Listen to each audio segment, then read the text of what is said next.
And it's liftoff. Hello, ladies and gentlemen. Hello. Welcome back to Inside Movies Galore. I am your host, David Streggy, and here in the room, we are back for another video film adventure. But let me take you right over to our host, Jake. Tell us what's in store for us tonight. Why don't you? All right. By popular demand, and I do mean this, we apparently got a pretty good participation in the votes for this month, and this was the clear winner. So that's kind of cool. I almost double. we have the 1981 classic action adventure film directed by Steven Spielberg, produced by George Lucas, called Raiders of the Lost Ark. And in case any of you are unfamiliar somehow with that, it is the first in the Indiana Jones franchise. And I am still trying to bring up my computer, but I don't need the IMDb synopsis because I pretty well remember it.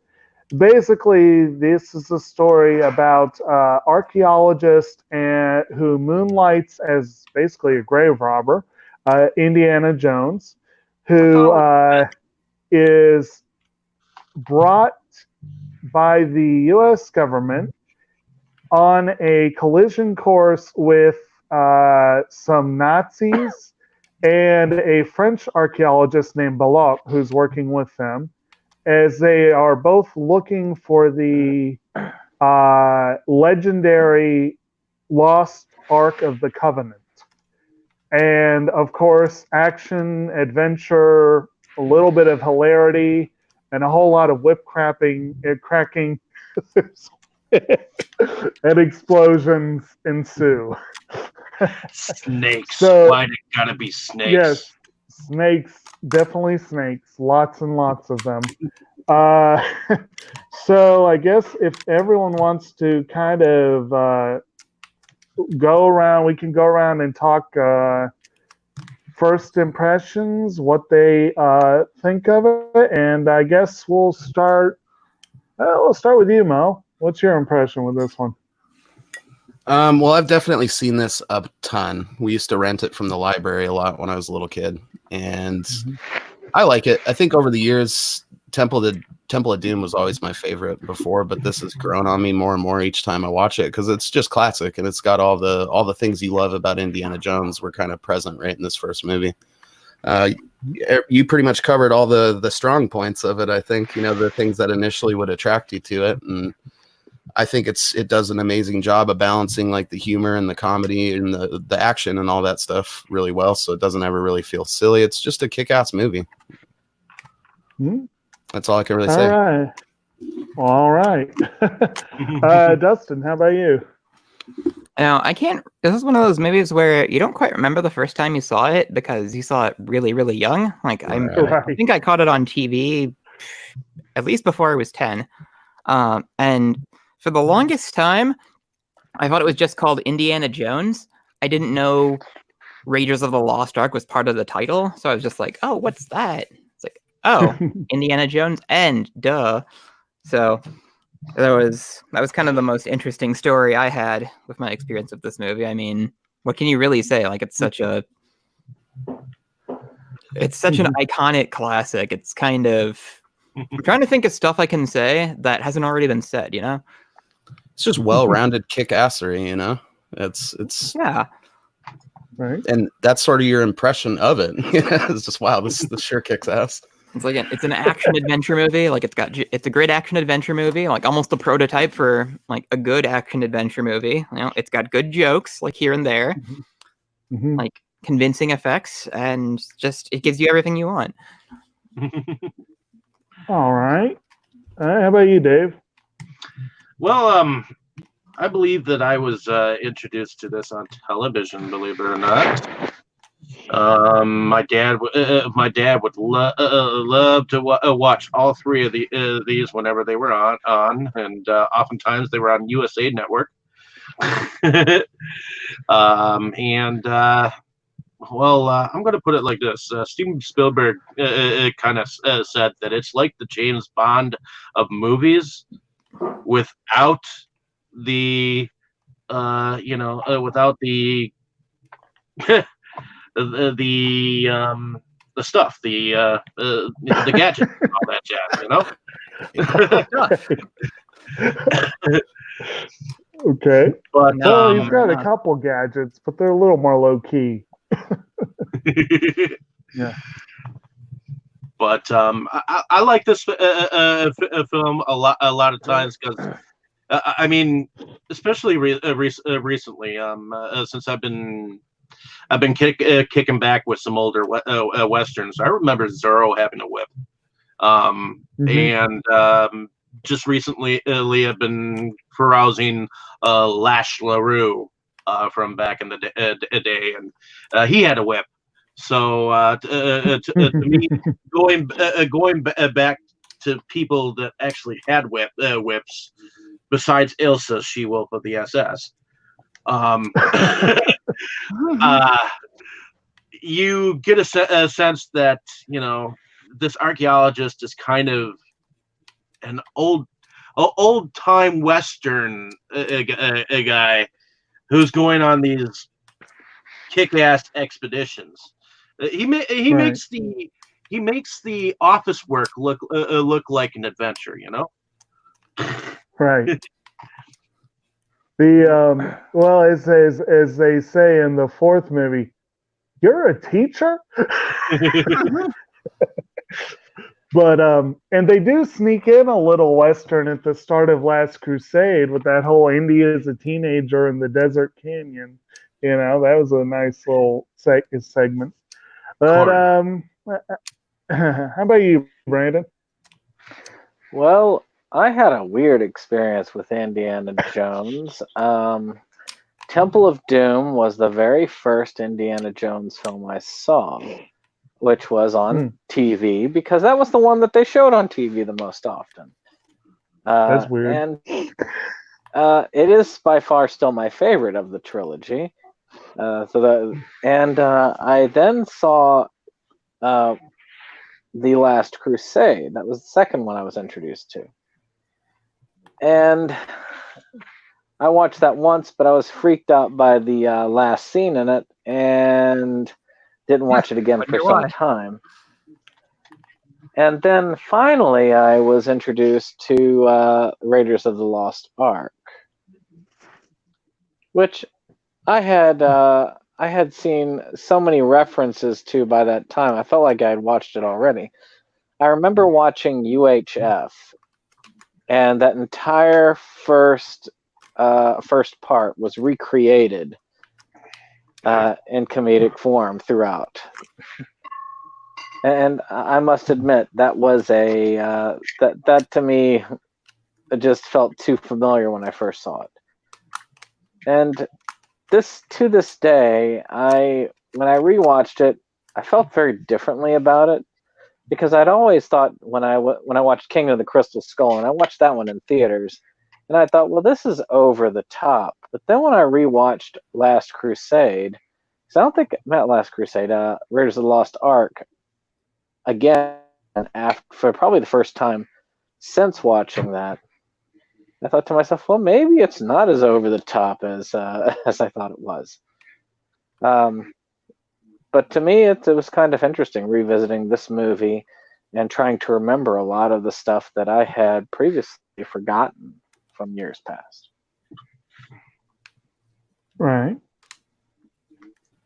Good deal. For me personally, I have to admit, I agree with Dustin. I couldn't tell you when I first saw this movie. I couldn't tell you what order I first saw them all in. I mean, I like to say I literally grew up with the Indiana Jones movies. I hate being too specific about my age, but the Raiders, yeah, we're basically the same age. Basically, not quite, but close. So I feel like I grew up with this franchise in a lot of ways. Plus, just, I watched them from when I was a kid. I know my dad used to have a hat that was pretty similar to Indy's, and he was very proud of that. I know there were a couple of Halloweens where he went, as Indy. It was always a franchise that we enjoyed in my household growing up. And I never liked Temple. I really didn't. It's the one that had to grow on me. It's the one that had to grow on me. I always loved The Last Crusade. That was my favorite one, and it's still my favorite.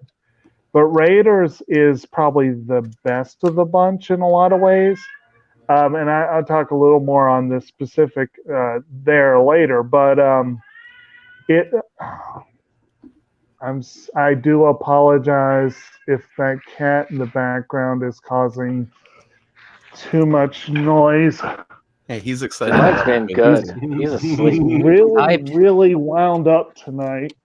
But at any rate, this was a franchise I definitely grew up with. I've always been quite fond of Raiders. And one thing we have not mentioned yet, the absolutely iconic music to it. And I've always loved the music. Yeah. So there's some good stuff. Yeah, well, that's what I say. It's rather iconic. So some good stuff all around. So at any rate, we'll go ahead. I already covered a lot of the broad strokes of the plot, but the film does start with a fun little sequence set, I believe in Peru, somewhere in South America, that features the first ever screen role of Alfred Molina, who very, very gifted actor.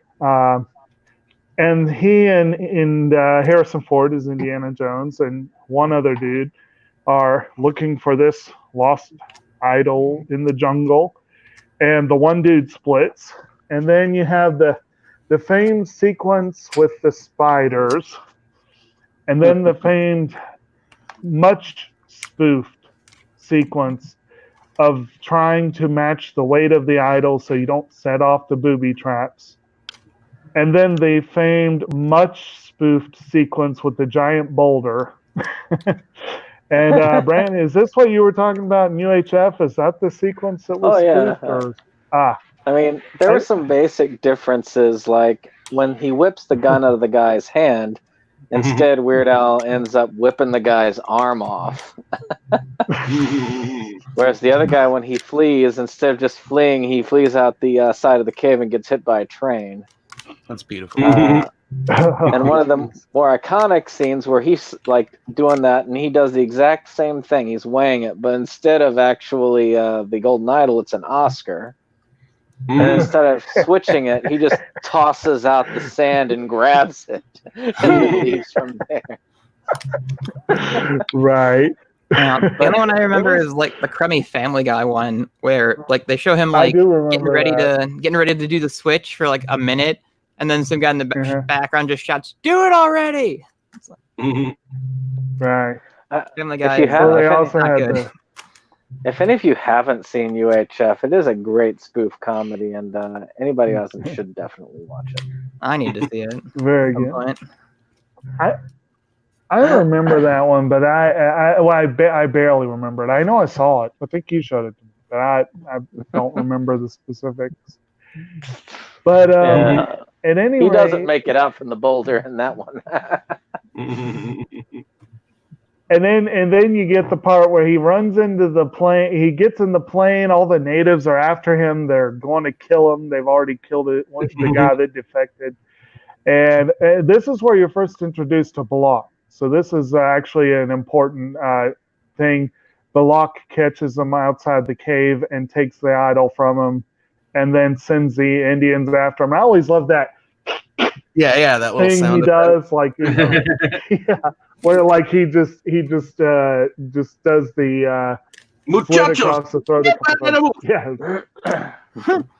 And then of course Indy jumps in the plane and they're taking off, and there's this giant snake in the cockpit, and he's like, Oh, that's my pet that's Reggie. just Reggie. Have a backbone, will ya? backbone, will ya? British ass accent.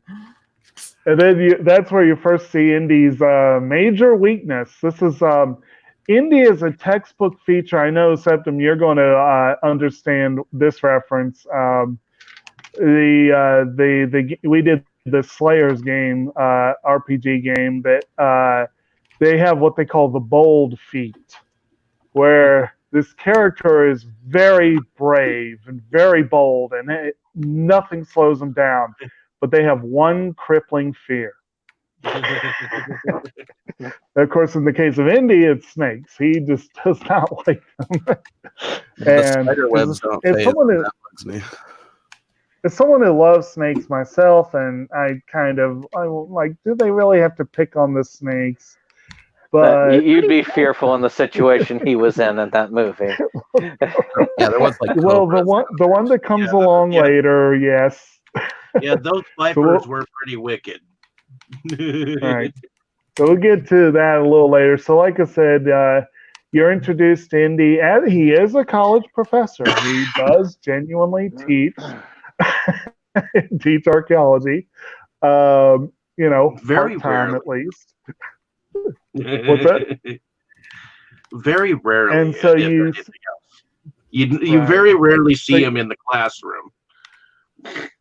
Right, well, the movies would be much less exciting if it was all the classroom. It's just a front anyways for the grave robbing. I mean, he just has to put in a few hours a week so that he's like technically on the payroll kind of thing. That Birkin hair kind of a concept. Indy is technically a, quote, legitimate businessman. It's like, well, I have an office, I guess. Right. So, and this is also where you're introduced. I guess I'm kind of hitting characters. So if you guys want to jump in on characters as we get to them, yeah. But this is where we are. So I guess Marcus. Yeah. So I guess any commentary on Balak before we move on, or do y'all want to save that for later? Straight gangster, man. Like the whole movie, he's savage, I think. And there's so many moments in it that sort of showcase that, like when he basically drinks her under the table later on in the movie, or I think it shows up in list videos, the part where he basically eats a fly in the cameo. Like doesn't even flinch, man. And he has probably one of the best maniacal laughters in any movie ever, I think. And anywhere he seems about that. Anywhere he seems about that, apparently. Oh, go ahead. Go ahead. Anywhere he seems to be, he seems to command more men than Indiana Jones can. So, he's like Nazi sponsored, like. Right. I don't know. He's an interesting character. Like he's got this kind of, I guess, sophistication to him, but he's still like a total scumbag. It's like he's like, well, he is an evil professor. Right. But you really feel it, you know? I think at one point he actually does say, I think in that first intro, he actually says to Indiana Jones, we're not that different. We do the same thing, basically. The only thing is he's a little less concerned about things like scruples and morals and that sort of thing. But he's got the famous watch scene where he's talking about, this watch is worth next to nothing, but if I bury it for 1,000 years, then I could sell for a fortune, basically. But that becomes priceless, essentially. Yes. And or he says something like, even this watch could become, valuable, or so could you. Yeah, that's my favorite part, where he's like, maybe someday even you'll be worth something. That's right. Wicked burn. There was a description I read or I heard in one of the commentaries, or not a commentary. My edition of these films, does not have a commentary track, but it does have some really cool bonus features. But I think it's Spielberg himself who calls Balak, and the guy, I'm drawing a blank on the financier for the museum from Last Crusade, But he calls them, or I think it was Spielberg who called them the champagne villains. That's a pretty good description, I think. They're kind of like they're like the top shelf villains, and then the Nazis are like the bottom. And I just think that's kind of a fun way to look at it. But then, and speaking of the museum, Indy's got his friend Marcus Brody who runs the museum, and Brody is a hoot. He doesn't get much to do in Raiders. He was much more in Last Crusade, but he was a fun little side character. He's like the Q to his Jane Fondish character. He's always kind of got to be there on the. He's always got to be that side on the side somewhere. Right. I mean, besides Gimli, the dwarf. So he feels more like Q would be if Q was from the original Casino Royale. But and actually that's worth probably I'll get to that. Well, I'll go ahead and throw this out there. Spielberg had said when they first were discussing this with George Lucas, he told him, he's like, I kind of want to do a Bond film, and Lucas is like, I got one better. But you get a little bit of a Bond vibe in the Indiana Jones, especially I think I rewatched all 4 of them. I feel like Temple particularly has a Bond vibe to it. Well, what's interesting, all of them kind of do. What's interesting is that George Lucas did not want Harrison Ford for the role originally. Right. We almost had Magnum PI in the role. Exactly. Which would have been that mustache would have been. That mustache would have been fantastic. Tom Selleck. Covered. It would have been a different world we're living in. But yeah, it's kind of interesting. So yeah, well, I guess so you get he's presented with the task of find the Ark of the Covenant, and this takes him to Nepal, where he's looking for his old colleague, friend, mentor, Abner, who instead he meets Abner's daughter, Marion Ravenwood, who has a history with Indy. And of course, what do y'all think of her introduction? Her introduction is this like elaborate drinking game. Yeah. Which is why I had you guys watch that Jackie Chan film, because I swear to God, they imitate that exact drinking game in that film, which is earlier than this one. So I think you're right about that. I had forgotten there was a drinking contest in there. Correct. That movie was a trip. A Final Fantasy Mission Force was the name of the film. So Jackie Chan played a small little character role, but there was a drinking game where one of them had to outlast the other, and the whole thing of that gag is the person drinking at the other end actually knows that other person, so that when they do that, they'll win anyways. So. That's the trick of that drinking game. So I think it comes back to just the idea of drinking someone under the table. Right. I think if we looked through films, we'd probably find a lot of those coincidentally similar drinking games, And so you have Karen Allen, who is not a very, very large woman. She's actually kind of small in this film. And she's sitting across the table from this big bear of a dude, just this big guy, and she even plays it. She milks it, makes it seem like she's not doing so hot. And so you kind of and I was very amused to watching some of the actual behind the scenes footage of that sequence. She did a that. Now, of course, she had a lot of practice with alcohol since her previous big role was Animal House, but I haven't seen that in so long. I forgot. It's been a while, but it's a good one too. So she has this great drinking contest, and then as she's cleaning up and closing up, Indy comes in, and they have this great meeting where he's talking, and she walks right up and decks him one. That was fun. Yeah, almost kind of mirroring the Lando thing in Empire Strikes Back. It's like, you son of a bitch, and he's just like, me. I wonder if I had not made that connection myself, but I wonder if that was an intentional parallel in any way. It's definitely possible. But could be interesting.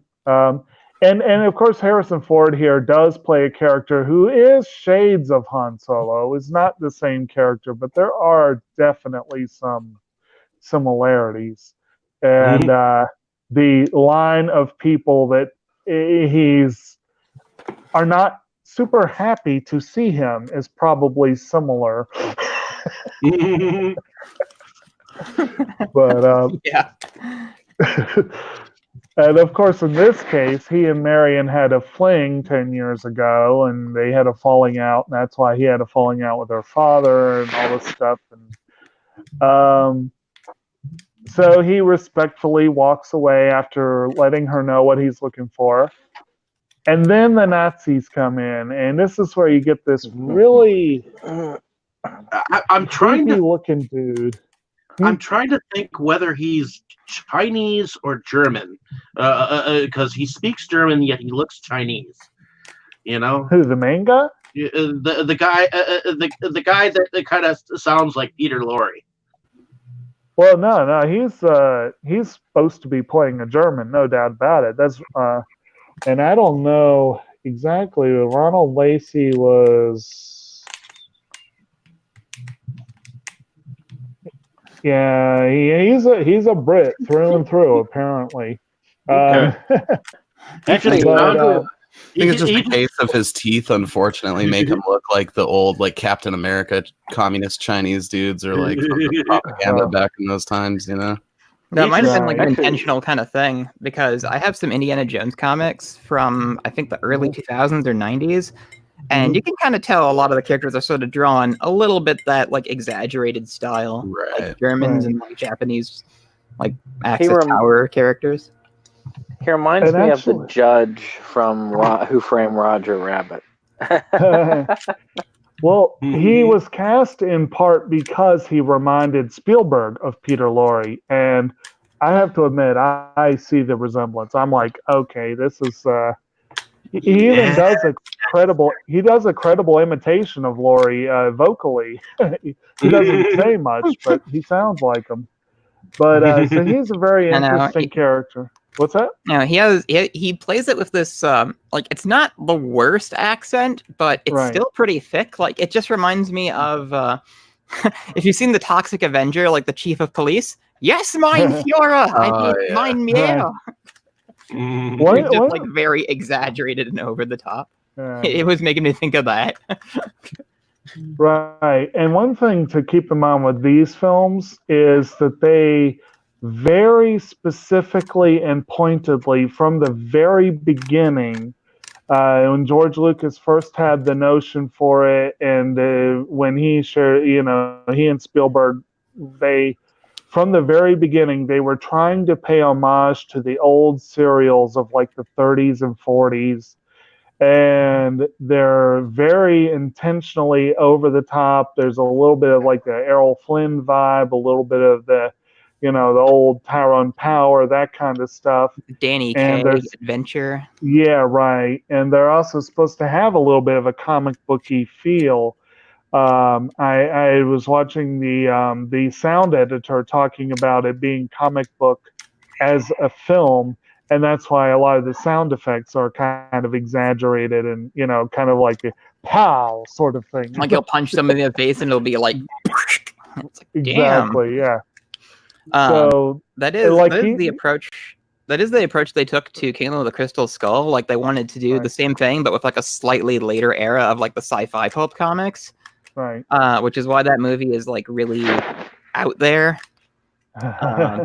And when you know that was what they were shooting for, the movie is a lot more watchable.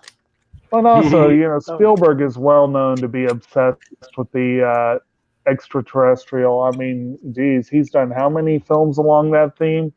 So it made sense that he would go there. But yeah, I didn't really consider it after rewatching Raiders of the Lost Ark. I really did not consider this particular. I mean, that film that much more out there than this film in a lot of aspects. It's all over the top action. The biggest thing I've watched all 4 films again this past week. The biggest difference, which is very noticeable if you watch them all back to back, and we'll definitely, I'm sure, talk about this at length later. Once we get into the technical things. But the first 3 films were very old school. They were very old school. A lot of practical effects, a lot of stunt work, and the 4th film is heavy CG. So it's like it's very obvious if you watch it right after the others. And I think that was probably one of the things a lot of people didn't go for. Well, it's Lucas. If Lucas really worked on it, he would have made all the effects in the other 3 heavily CG. This is how he did when he redid the Star Wars trilogy. Oh, yeah, he loves his. But anyway, like I said, we'll get to that when we get to the actual. So then it turns out, of course, what they were looking for was a medallion that helps find the location of what's known as the Well of Souls, which is the actual resting place of the Ark of the Covenant. And what? And supposedly it was in Tanis, correct? Yes. This was something that apparently the Nazis beat Indy to finding this out. Indy found it when he went to Cairo and met his friend Salah, who's played by John Rhys Davies. And I have to say, Salah was always one of my favorite characters in this franchise. It's one of the reasons why I didn't like Temple as much, because Salah wasn't in it. He rules. Yeah, I just thought he was hilarious. And of course, his great moment is when they find the Well of Souls and they look in, and Indy's like, snakes. Why did it have to be snakes? And Salah's like, asps. Very dangerous. You go first. And they're like clearly like pythons and stuff. Like I thought that was funny as like a reptile guy. Well, yeah, I mean, there's like pythons, glass lizards. Apparently, most of them are glass lizards. There were cobras in there too. So there were cobras, yes, and there were a lot of snakes. It's better than Go ahead. I was gonna say it's better than Ernest Goes to Africa, where they try to pass off a boa constrictor as a cobra. Oh man, a lot of things were better than Ernest Goes to Africa. Hey, now, come on. Oh, I love me some Ernest movies, but that one was weak. Yeah, Scared Stupid and the NBA one are the best, I think. I like the fake ones. I like the fake ones. That Family Guy joke. It's like, I'm not good with tough decisions, and it flashes to he's at the video store. He's got 2 tapes. Ernest goes to the beach. Ernest surfing on a shark. Ernest doesn't go to the beach. Ernest on a couch reading a book. Right. So like, they made enough of them that kinda, yeah. All right. So basically, and then you have of course the Ark is recovered. Indy and Marion have some time alone in the Well of Souls, courtesy of the people that throw her in after him. And and then you have the big set piece. Once they've gotten out of the tomb, you have the great set piece with the plane and the big burly dude that Indy's fighting. And what y'all think thought on that sequence? That's a pretty cool sequence. Like, it shows that Indiana Jones, like, he's tough, but he's not, Superman. Right. Like, one of the cool things about Indiana Jones is he's this great adventure character, and you still see him lose. You still see him like struggle from time to time. And the thing that I always thought about these Indiana films is there's always a big guy that shows up. There's always a big muscular guy that Indiana Jones can't entirely beat at any given point in time, unless by some immaculate miracle. Yes, and his name is Pat Roach. This apparently is a tradition. There's a stuntman named Pat Roach who plays multiple roles in every single one of the films, and he is that big mechanic in the plane sequence. But he also plays the big burly Sherpa in the sequence in Nepal, and in the temple, he's one of the guards under, in that cult area. And I can't remember the other role he plays in Temple. And he had a very brief role in Last Crusade that got mostly on the cutting room floor. But he also had another, he does multiple roles in each film. And he's like the only stunt person that they actually credit and put front and center as his own characters. It's like I said, it's sort of a tradition that they did. I think it's pretty cool. Fun. Yeah. But they did do a lot with stunt work in this one. And I am trying to switch over to my computer. I hope this is working. Give me one moment. Okay. Here's one thing that will come up later. Remember that there was this flamboyant swordsman that came out with this big ass knife. Yeah. Okay. That's my favorite scene. Like, they're in like that market square, like running from Nazis and the mercenaries the Nazis have hired. And some big guy comes out with a sword and like does some really intimidating sword tricks. And then it's just like, what are you doing, man? And like blasts him. Well, that's like the funniest shit. In the original script, he was supposed to use his whip to get the sword out of the attacker's hand, but at the time he had food poisoning. Yeah. In real life, so he just pulled out his gun and just shot him. Right. That was an ad-lib moment. Well, and also, okay. I've heard several versions of like that story, and I'm not actually sure which one's correct because I've heard it was scripted. It really seems to depend who you ask. Right. I mean, isn't there the whole thing in this one too about, I think during the chase scene, his hat kept falling off or something, so he just stapled it to his skull like an absolute savage. I don't know if that's this one or a later one, but I remember hearing that at some point. Well, and I heard another story that supposedly he had like some sort of a small heart attack in one of the movies. So I don't know whether that's true or not, but I'm guessing it'd be Crystal Skull. He was getting a bit long in the tooth by that point. Didn't he bust a hip on this new Star Wars movie or something that he was in? Yeah. Oh yeah, I forgot. Like, they had to like completely stop filming for 4 months or something like that because he got hurt. And I totally, that further adds to the tragedy of The Force Awakens. It's like, he got hurt for this. I mean, yeah, he maybe gave it his worst possible acting effort, but still. No, I have seen much worse from Harrison Ford. I actually thought he did more effort with that one than he usually does. But anyway, so I'm on now, right? I just want to make sure. Yeah, we got you. Okay, good. I because my phone was already dying, but I managed to make it work. Good. Actually,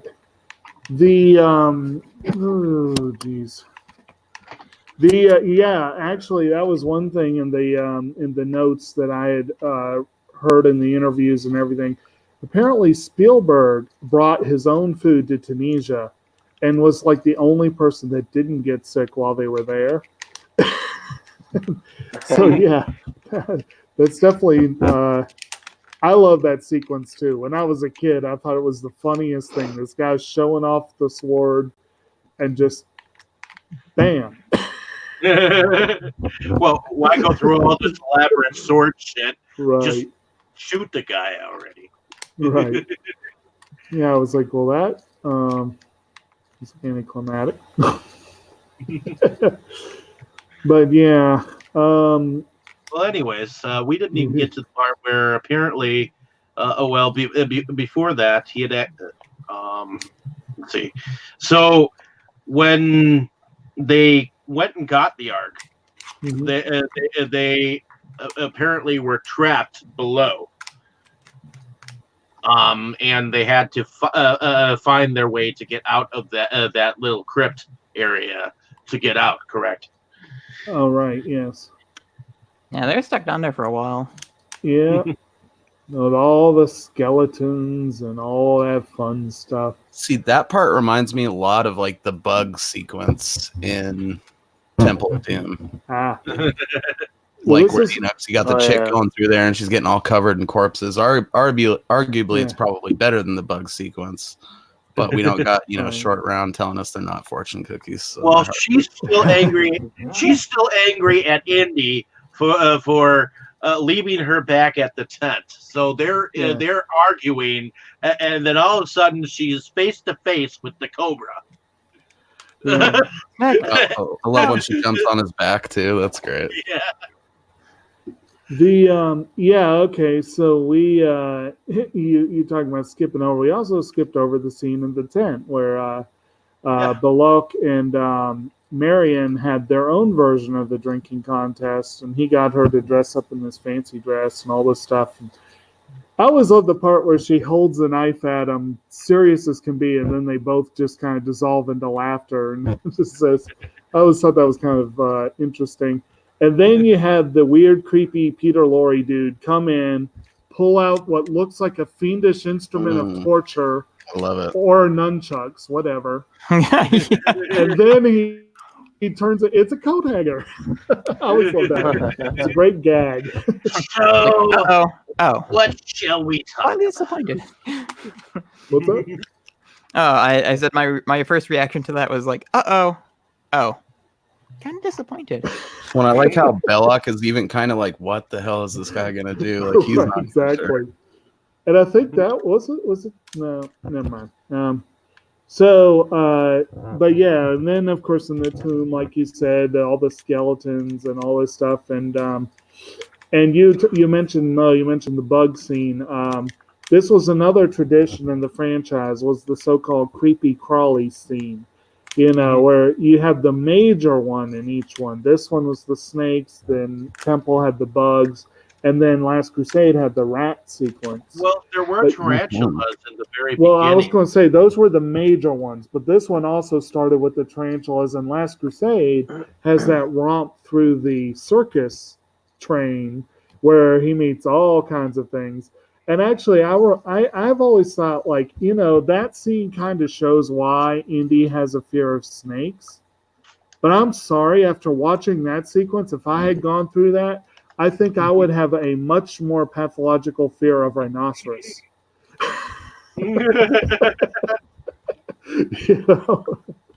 But at any rate...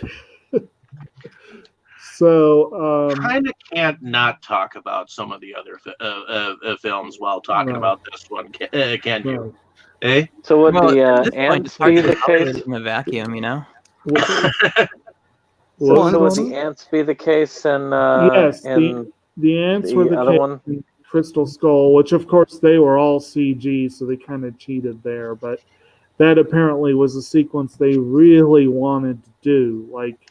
I think I read I heard in the interview, actually, I think George Lucas actually said that he had originally scripted that to be in Last Crusade somehow. I think he was thinking about using it in one of his Star Wars movies. They ended up using it in Crystal Skull. They just really wanted those ants. Well, it's cool they keep those themes going because it kind of goes back to like the sort of the formulaic serial style James Bond shit. Right. You know what I mean? Right. Like there's always usually, I think, isn't there usually a good like chase sequence in indie movies as well? Like it's kind of, it has to be there or it wouldn't be a complete experience, you know? I think you're right. I think there is the first one, of course, you have the chase sequence with, and actually Lucas said this was one of his inspirations, was he saw like pictures of someone leaping off a horse onto a moving vehicle. And so he's like, I want to do that. And so so they have that sequence where Indy comes riding up on a horse to the big covered van and ends up jumping on, and you got the whole thing of him being dragged under and all that kind of fun stuff. And then in Temple, you got a couple of chase sequences. You got the one through the streets of Shanghai at the beginning with Short Round driving the car. And then you got the one later in the tunnels with the mining cars. And then in Last Crusade, you have them chasing again on horses, chasing the tanks. Well, in this particular film, Indy is getting chased by a gigantic ball. Yes, that too. Supposedly being chased by those Indians. Yes. Then, of course, he's chasing after her in a basket. Oh yeah, that too. Yes. Well, and I think the perilous like agility sequences are one of the things that you see, I think, a fair amount too. Because in the beginning of Temple of Doom, there's that part where he runs behind the gong and stuff. Like, you know, and definitely video games owe Indiana Jones as a whole a lot of credit for puzzles and platforming and things like that, I think. Well, shoot. Yeah. Tomb Raider, Uncharted, all those owe to Indiana Jones. Well, and I mean, you can't miss Pitfall or like. Pitfall, the Mayan Adventure. I think we're definitely skipping ahead. That could definitely come in the final kind of influence and overall, because this film had an enormous impact. That's one of the reasons why it's kind of cool we get to talk about it, because it did have an enormous footprint on pop culture in general, which is pretty cool. But and by the way, we have not said, but by the way, there are spoilers in this discussion. Well, I mean, yeah. But normally people know it by now. Yes, I know. And I'm sure very few people are truly going to be spoiled by this particular one, but and then the big finale, I guess, unless anyone really, really wants to hone in on any other particular scenes. There was the desert chase, where he steals the Ark back, and kind of speaking to how the Indiana Jones films have like stuff that recurs. I was watching that and I was like, "Is this the one with the tank that goes over the cliff?" And apparently, it was not that one. No, but we did get a good jeep over the cliff. That was in the Last Crusade. Yeah. Like I said, that was the one with the tanks, the very big tanks. Anyway. No, but I really do like the part where he actually climbs over the vehicle and bends the radiator. So that when he pulls the other guy and throws him out the windshield, he pulls it out the rest of the way and goes under.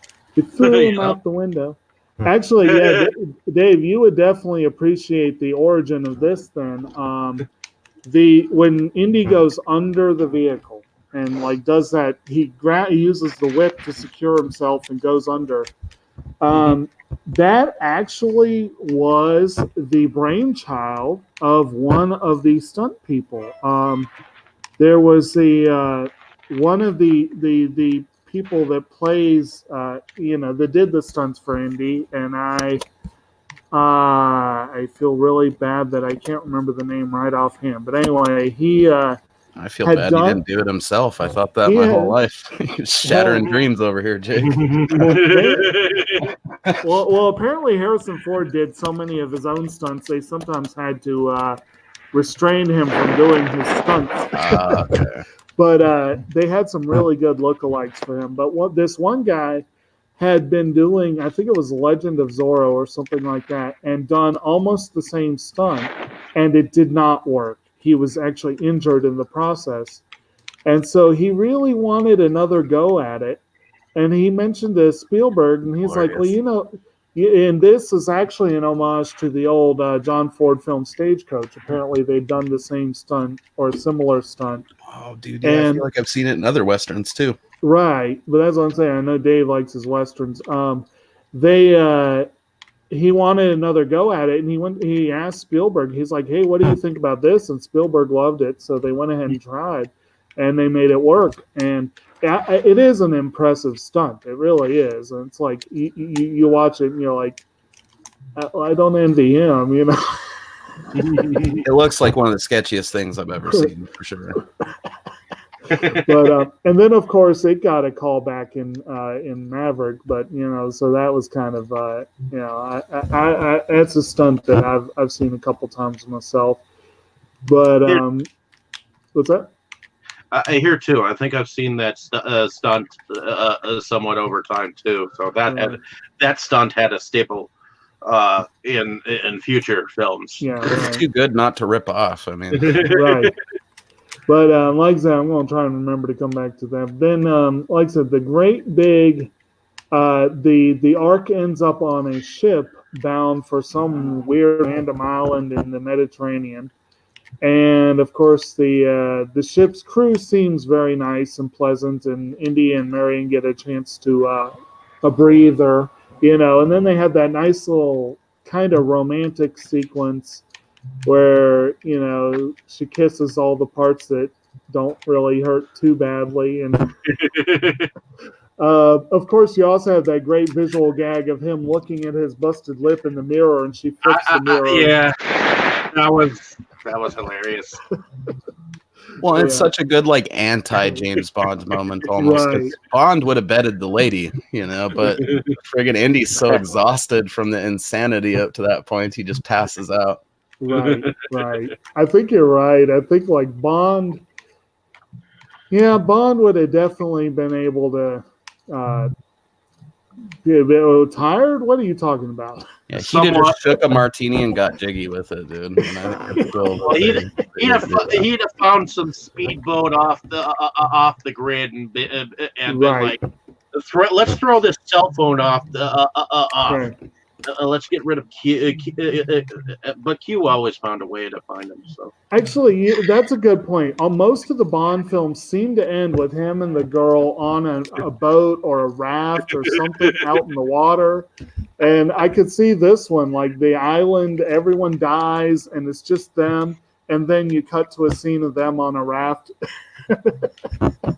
I think he'd be remiss not to call back to the sweet onesie that Sean Connery wears in Dr. No. Okay, so at any rate, so they get to the island. The Nazis are once again, you know, doing their thing, and they've captured, you know, Indy tries to take it back with a rocket launcher, and then Bullock just dares him, just like, go ahead, blow it up. Yeah, go ahead. I know you're not going to do it. You know you're not going to do it. Second time he's called a bluff hardcore. Yeah. I know you want to see what's inside the Ark. Exactly. Come on. Yeah. This is once again him telling Indy, we're not that different. I know you. I can read you because I am you. And it's kind of, I kind of like that. The what am I trying to say? The juxtaposition there of that villain that's could be the hero under different circumstances. Well, he kind of tries to protect Marianne at a couple of points, mainly because he wants that sweet piece for himself. But you know, it was. Go ahead. Go ahead. I was just going to quote Bicentennial Man. You and me, we're the same. I love that, actually. That's probably one of my favorite moments in the movie because he knew damn well Indy was going to open it himself if they didn't open it, you know. Yeah, and he kind of gets saved from himself, which is kind of, you know, he realizes just in time, wait, this is not something we want to you know. And then we get into this great, which I'm sure at least the horror lovers in this group will be very fond of that big climactic Yes, sir. sequence at the end. So if one of y'all want to run with that and describe it, go for it. Okay. So apparently, Indy and his significant love are tied to a post while they're watching the Nazis perform this ceremony that is to open up the Ark.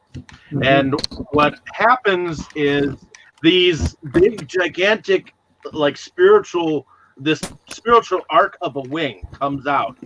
And then you start seeing all these spiritual, I would have to say entities. Ghosts but there's fly out of the Ark and kill all the Nazis. That's not entirely all that happens, But there's one particular entity that shows up like an angel, and then all of a sudden it turns, and you see like you're seeing the angel of death. Yeah. And that's when lightning sparks from the Ark, and basically, like a domino effect, goes from one Nazi to the other and electrocutes them all and melts them to death. Is it lightning though? Like a I think we proton should. stream from Ghostbusters. Yeah, it's. I don't know. Lightning. I'm uncomfortable with the term. I think we should just put a disclosure here, like their use of the term lightning does not reflect the views. It's the power of God. The power of Christ compelled them. Okay. To radioactive vapor. Whoa. Yes. So Balak accidentally performs an exorcism on the entire assembled lot, including himself. Which is why they all disappear inside the ashes of whatever is inside the Ark. Right. Well, do they disappear or do they melt? I mean, well, one of them explodes. Tote, the Peter Lorre dude, definitely melts. And that was the other guy gets like vacuum sealed or some shit. Like, Yeah. Operation Vacuum Suck. Of course, that wasn't. This was the first time, but of course they repeat this in a way because I always look at this one and the scene at the end of Last Crusade is very similar in a lot of ways. Mm-hmm. They're both pretty disturbing to people who have difficulty with those types of things. Mm-hmm. I used to be one of those people who wouldn't watch either of those scenes back when I was younger. Now I can watch them fine, but well, it's just awesome that they throw them in there, It's like that scene. Every movie's, like we've talked about the recurring things. Like each one kind of seems to have those scenes where, as a kid, you kind of watch it through like cracked fingers sort of thing. And I'll admit, I was definitely that kid with that scene in Raiders. And the scene you're talking about the one where his name is right on the tip of my tongue, and I just cannot think of it. It drinks from the wrong chalice, basically. And he chose wrongly. He chose poorly, yes. And then in Temple, there were two sequences, and I guess the more famous one is probably the Kalima. I love it. I still sometimes recreate it on the couch with my kid, and then just shake the shit out of her with my hand. The one that I still have trouble with, honestly, is the banquet in Temple of Doom. Oh, chilled monkey brains! I love that. Yes. Eyeball soup. I hate to admit it because Willie annoys me in that movie. She annoys me a lot. She sucks. She's no Marianne. I would have agreed with her in that moment. That's probably my biggest gripe about Temple is we didn't just get Marianne back for it, What is this?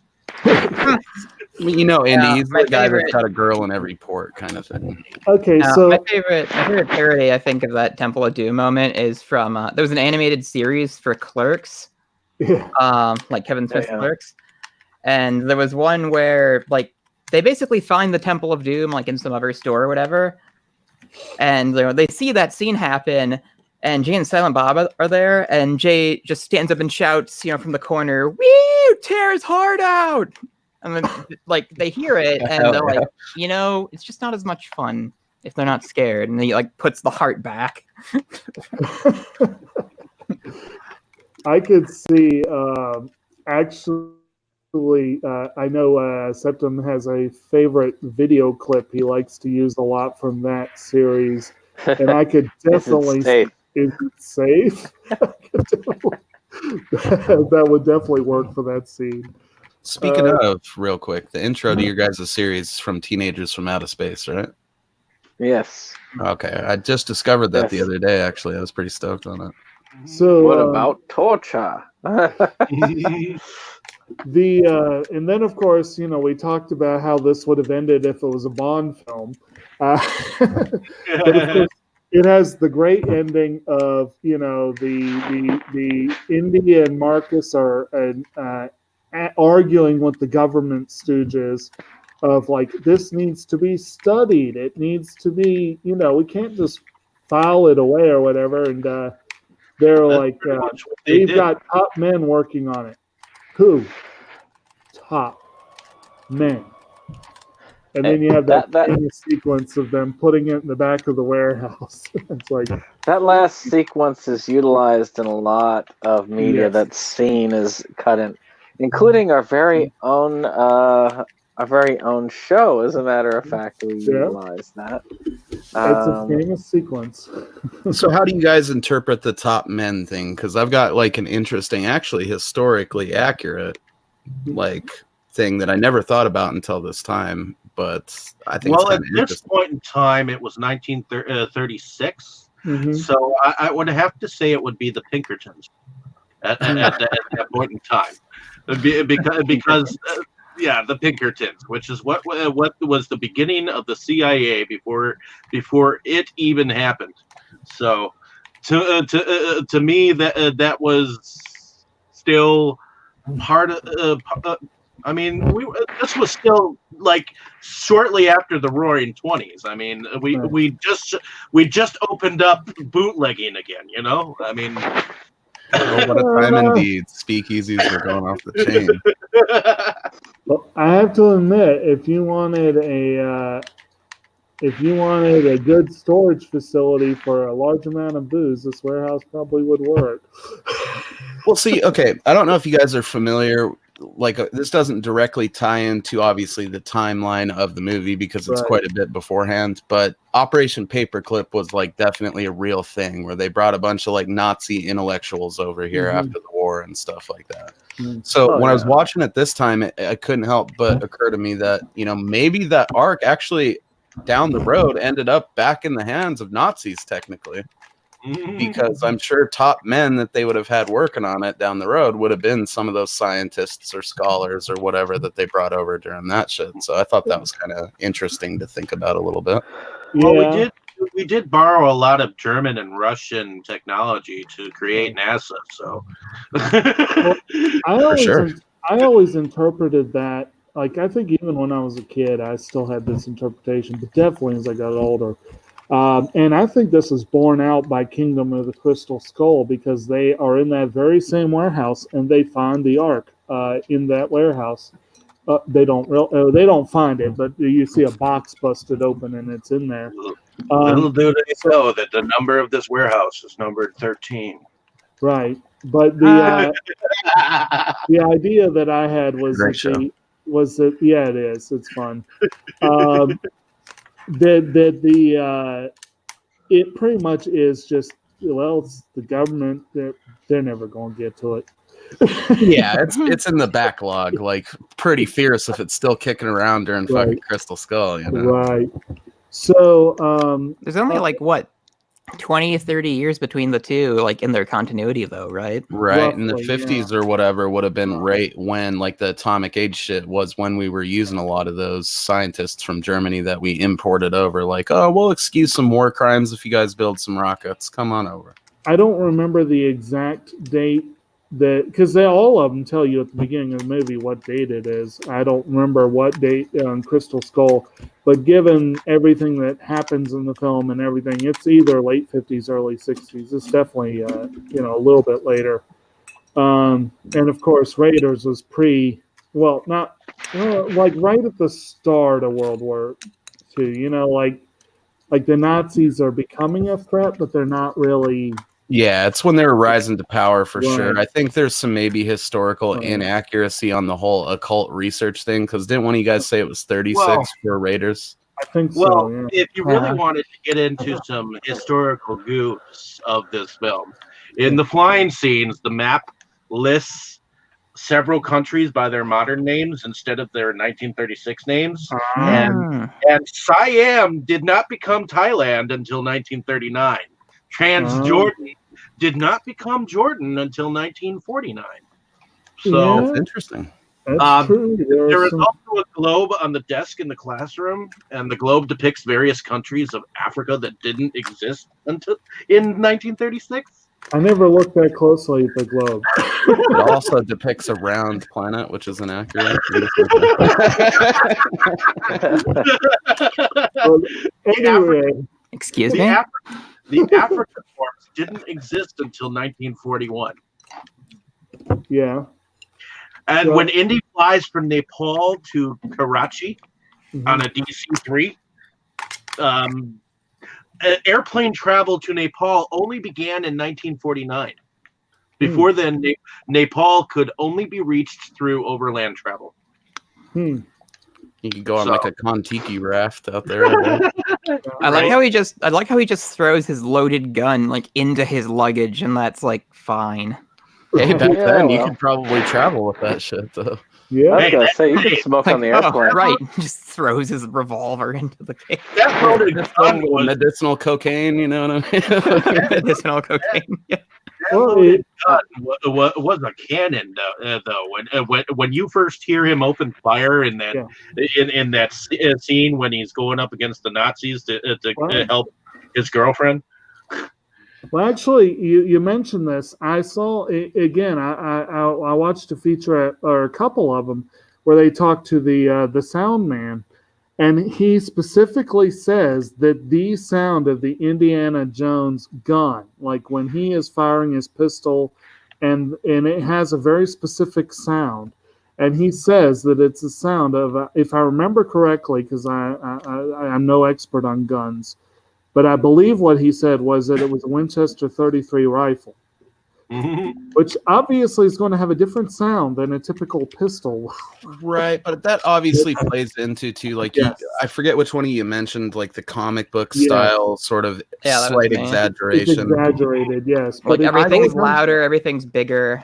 Yes. The punches too, like that's and they ride the line perfectly, I think, between it like being still something you can slightly take seriously, and it's not Batman from the 60s, there's not cracks and cows going off on that shit. Yes, there's that was a different type of comic book. There's no bat shark repellent in this one. At any rate, excuse me. Anti-shark bat spray, dude. Oh, right. It makes that motherfucker explode. That's like one of my favorite moments ever. Indy probably would have loved to have some anti-cobra spray, but he didn't have that on him, unfortunately. So okay, and actually, so I think we've gone through most of the plot points that. Unless anyone really wants to do that. Otherwise, we'll do a finish up on the character discussion. I think we hit most of it. So I don't know where I would throw this in the discussion, so I'm just going to throw it in now. Okay. The Nazis that we're getting in this are definitely like, I don't know what the hell this is rated, probably PG-13, but they're definitely PG-13 Nazis. Well, and I think that serves the whole, best interest of the film, because if they were gunning down these people that helped Indy, for one thing, because that's what Nazis would have done, it would have killed the mood for everyone. I thought we were going to get this was actually rated PG. So. See, there you go. And I mean, it's PG, are you sure? Yeah, PG. I can look right now, actually.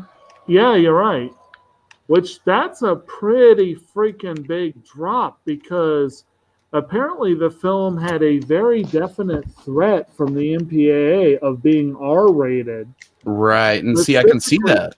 Well, specifically because of the scene where Balak's head explodes. Right. So when you see all that fire superimposed over that effect, that was to appease the MPAA. It's still gruesome too. I love it. But that made it apparently PG. But I mean, like my point is that obviously the Nazis aren't exactly as ruthless as you would expect them to be from watching other movies. They are definitely comic book Nazis, but they still manage to even sneak in a little bit of ruthlessness in there. And we do get like a slight moment right before they do the ritual where that guy's like, I'm not sure I'm comfortable with this Jewish ceremony or whatever. Well, apparently that was added last minute because they realized there were no references to Jews in the whole movie. I was curious about that because it seems like they put it in there just to remind you that, like, yeah, these guys are definitely Nazis. They're not just like these bumbling PG-13 idiots, or whatever. And that dude was Dietrich, who's played by Wolf Collar. Dietrich is kind of the main Nazi other than Todt. He's not really a major baddie. I feel like he's more just a face for the Nazis. But he basically is there almost as a check on Balak because, he helps to remind us that, hey, these guys are bad. I think he's there as a check for Balak, but I think he's also there as a check for the guy in charge of the Nazis, too. He's like the Third Reich version of a district manager or something. Exactly. He's there. He's there to strong arm both of them if necessary, just to make them do what the Führer really wants. Anyway, so this is going to be a totally off-kilter reference to anyone that's not into anime, but the show Disgaea, I believe it was that the one with Mid-Boss? Yes.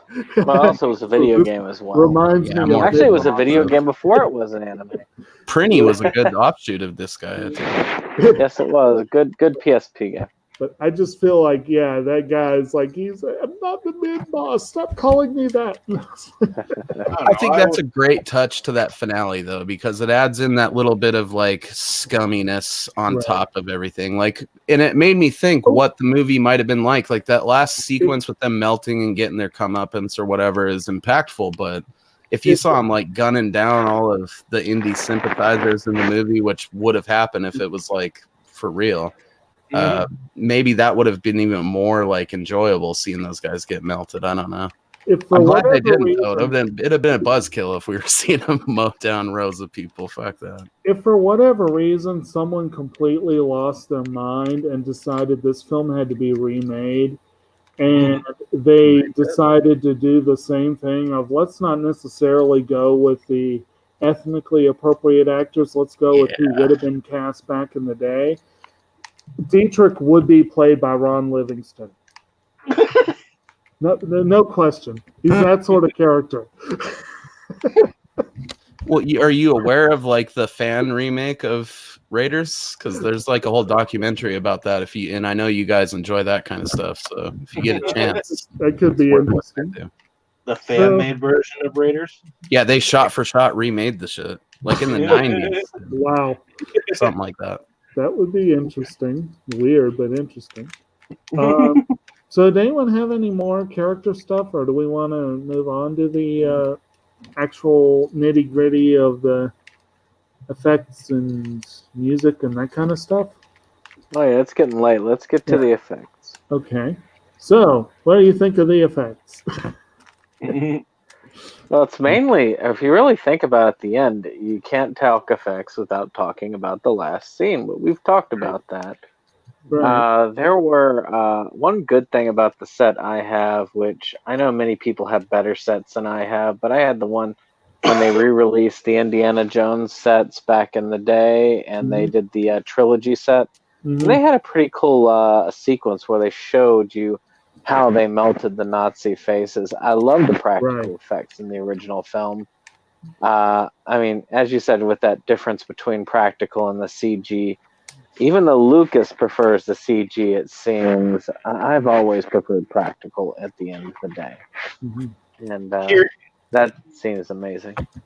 The first three are very heavy on practical effects. Like I said, they were that whole thing with the melted face was done with it was like wax figures and that sort of like blow drying it with a hot hair and that sort of thing.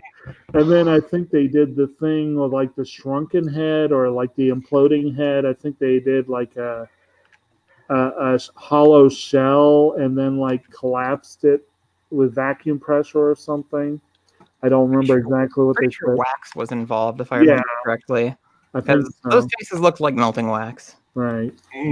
But then, like I said, a lot of stunt work, which definitely falls into the practical aspect of the film. You can get, it's noticeable at times in Kingdom of the Crystal Skull where you got the characters are just green screen. It's like they're not really interacting. The physicality is not really there per se. And it's noticeable if I'm now understanding why some people are harsh on it. But the first three, with this stunt work and everything, it made the practical effects more practical, I guess you could say. You know what I mean? Like they had like actual explosions, not CG explosions. They did a lot of work with models. Like a lot of work with models. I think that's true of all four films, but definitely a lot of set on like reduced scale, half scale, third scale, even smaller than that. It definitely is impressive to see like what they could do when they were. And what's even more impressive is that they did it quickly with a modest, for what they were doing, a modest budget. Like it wasn't a small budgeted film, but they could have been a whole lot more, a whole lot more expensive with that. Right. And it visually, just everything about it. That's because, okay, I watched it twice for this discussion. And the first time, arguably, I was just kind of like playing Nintendo and watching it on the side while I drank beer and stuff and just looking at it visually. And the best way to do it. It's fun to look at. Like you could almost play Raiders on mute and just, have select sections of it cut into a montage and it would still be an enjoyable video to just watch, because of all the cool effects. Then you wouldn't get all the great music, but just loop that theme over the shit and just watch it. The 51 liners and whatnot.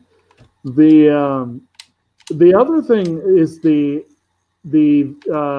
computer effects, the effects that they did in post-production, mostly in that final scene. And I'll admit, a lot of those to me look kind of dated, but they're not too dated. Like it's kind of like, like kind of Ghostbusters, some of those others from the early 80s, it doesn't really hold up to today's standard, but it looks like horrible. There's something fascinating about it. You talk about where they like superimpose like the smoke and the arc and the lightning, or when they do like the storm in the background when they're first digging up the Well of Souls and stuff, like that stuff. Like the floating ghosts and they're not calling it electricity apparently, but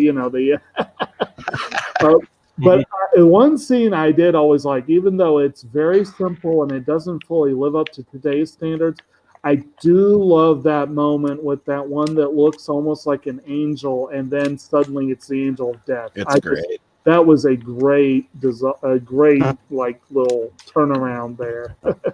Something I feel like has been like ganked from Raiders 2 and other stuff, because I feel like I've definitely seen like other scenes in later movies. Maybe it predates Raiders, I don't know. There's like an ethereal floating spirit thing, and then all of a sudden its face turns mean, Yeah. I'm sure it's been done a few times. I agree about the special effects. There are some fun things that are pretty decent, but on a 4K TV, which I got to watch on, things definitely don't hold up quite as well as they used to. Especially the storm effects around the well scene where they're basically digging that up. It really. I think my wife used to talk about this sort of thing as it just looks like something from a TV movie almost. Right, And but I think that. it's. Sorry, go ahead. I was gonna say it's an effect that you get a lot these days because of the 4K. You get a little bit of it with the HD, but 4K has really brought this to the forefront. Is you get this almost unreal feeling when it comes to watching some of these films on 4K, and it makes me think to myself, maybe there were a lot of films that just aren't meant for 4K. Like and I think to myself, we watched for Halloween. There are some films I think that aren't meant for Blu-ray. So, Mr. Fancy over here watching 4K TV with his pinky in the air, sipping his cider. Well, I mean, a good example, the Highlander movies. Of course, it could be because they really haven't done a good transfer to Blu-ray, because the Highlander Blu-rays are terrible looking. But crap! I have that, and I haven't watched it yet. on DVD, it actually looks really decent. So sometimes it just, the what do they call it? The Dragon Tattoo series. Those, not the remakes, but the old. Some of them, they look really bad on Blu-ray. Some of those, just the way they were filmed and the way they were done, sometimes it's better to watch them in the lower resolution. And I think that's the case with Indiana Jones. Is I think that 180 is probably good, but anything beyond that, no. See, I watched it like just DVD plugged into the same TV I play like Atari and Nintendo on and stuff, and it almost felt like really clean VHS, you know. See, that's the way you should do it. That really is. That should be the way you do it. See, I would hold on. Let me make this point real quick, Jake. I would argue, because of like the pulp serial comic book vibe of it, though, some of the unreal element of those scenes is sort of like makes it cool. I think. I don't know. I was a fan of like the stuff where they superimpose them because it also reminds me of like Dune. Or like the Dune TV show, they had the matte backgrounds. I'm a big fan of that stuff too. So sometimes that little bit of fakery where it makes it feel like almost a theater production or it is a bit dated adds a cool element to it. I mean, I know I'm probably making an excuse here for a dated effect, but I think that it adds a fun element to the movie that might not be as cool if it was super clean, you know? Well, that's the point. It's definitely built. Yeah. I grew up on the first three on VHS. I mean, that was how I watched them. VHS, probably on television as well. And I got a nice set back in the day on DVD, and I saw Crystal Skull in theaters and then saw it on DVD. And now I have a very nice little compact little condensed set that has all four of them on Blu-ray. So I've seen them in different formats, and I do agree that the higher the resolution, the more you notice things. I don't think at the Blu-ray level it's a bad thing, but I'll admit they might look a little funky on the 4K. Again, it's not really necessarily a bad thing. Right. I do think that there are some that have a harder time making that transition. It's like I have the original Star Wars trilogy unaltered. And I have not watched it because they put it on Blu-ray on my TV because I'm curious as to how. I am curious, though. I will be watching it to see how it looks. I'm hoping that Disney is supposedly going to be releasing them in the original glory, which is very much opposed to the creator because the creator really, I mean, Lucas had said basically that he would rather have the original stuff gotten rid of. Yeah, if he had his way, he'd just edit out shotguns everywhere and put digital dicks all over the screen. And it's like that. It's like that South Park where it's like, well, we edited out all the guns and we have the walkie-talkies. So keep him as far away from that as possible. Like nobody needs that. But sometimes it's really cool to see a lot of the original effects in the format. If I had if I had a lot of money, I'd have an old I had several TVs with those various stages, so that I could watch those intended at the level that was intended to be watched. You can find CRTs on the sidewalk for free, bro. I don't know if it's different in Virginia. Speaking to the vault, I heard recently that Disney has started putting stuff like Alien into the vault. Like they're starting to actually send stuff to block people from screening Alien at theaters. Screwing out a bunch of for-profit theaters too that have always screened the stuff. It's you could do a whole podcast on just that.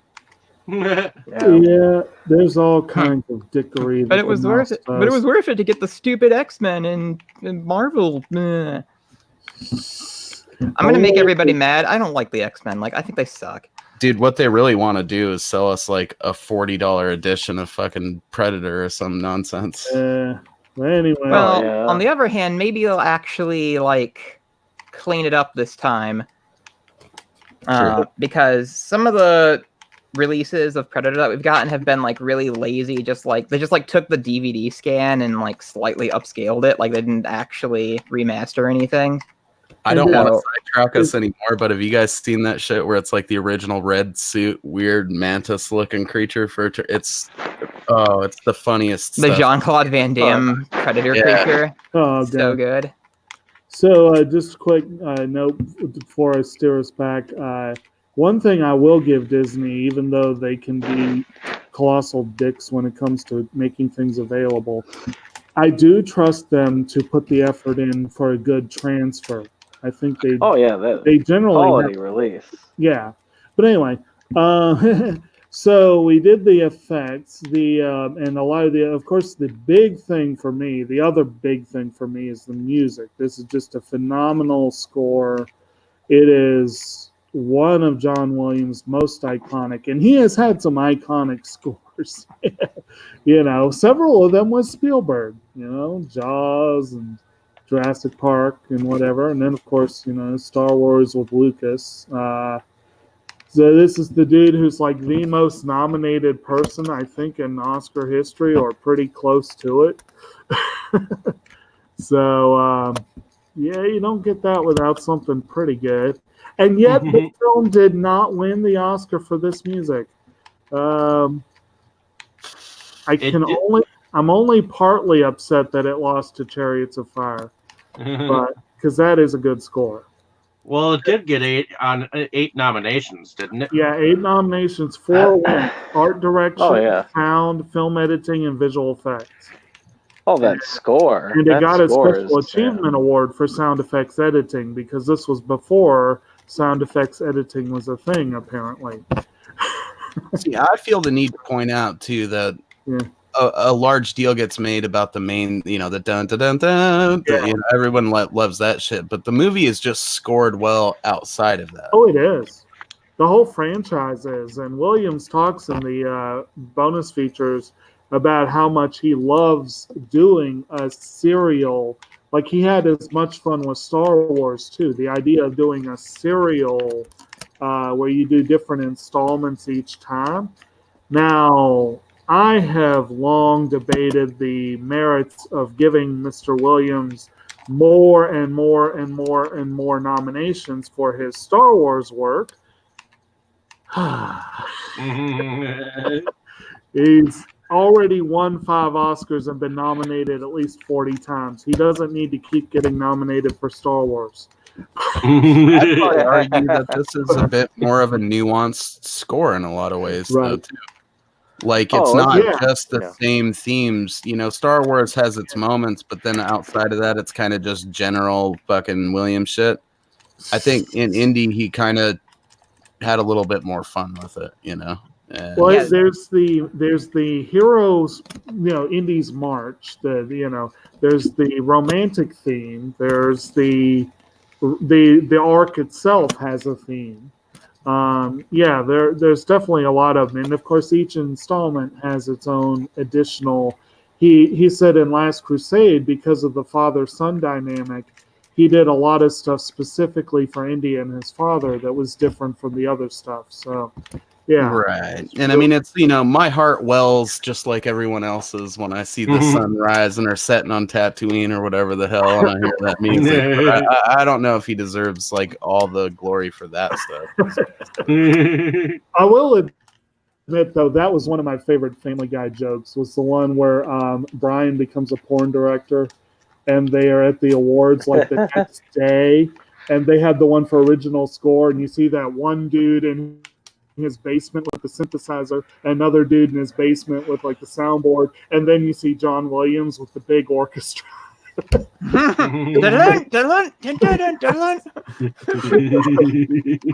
like, sure, okay. Hey, if you like shot on video horror, though, there's something to be said about those basement synthesizer scores. Well, yeah. The idea of him doing a porn thing. Weird full circle moment too. J.J. Abrams, who I believe had something to do with Star Wars, didn't he?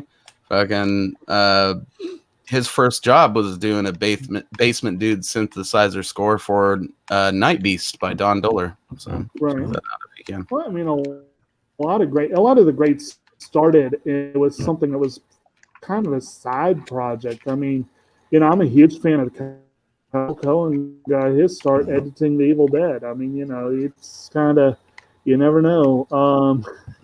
But so we got that one down.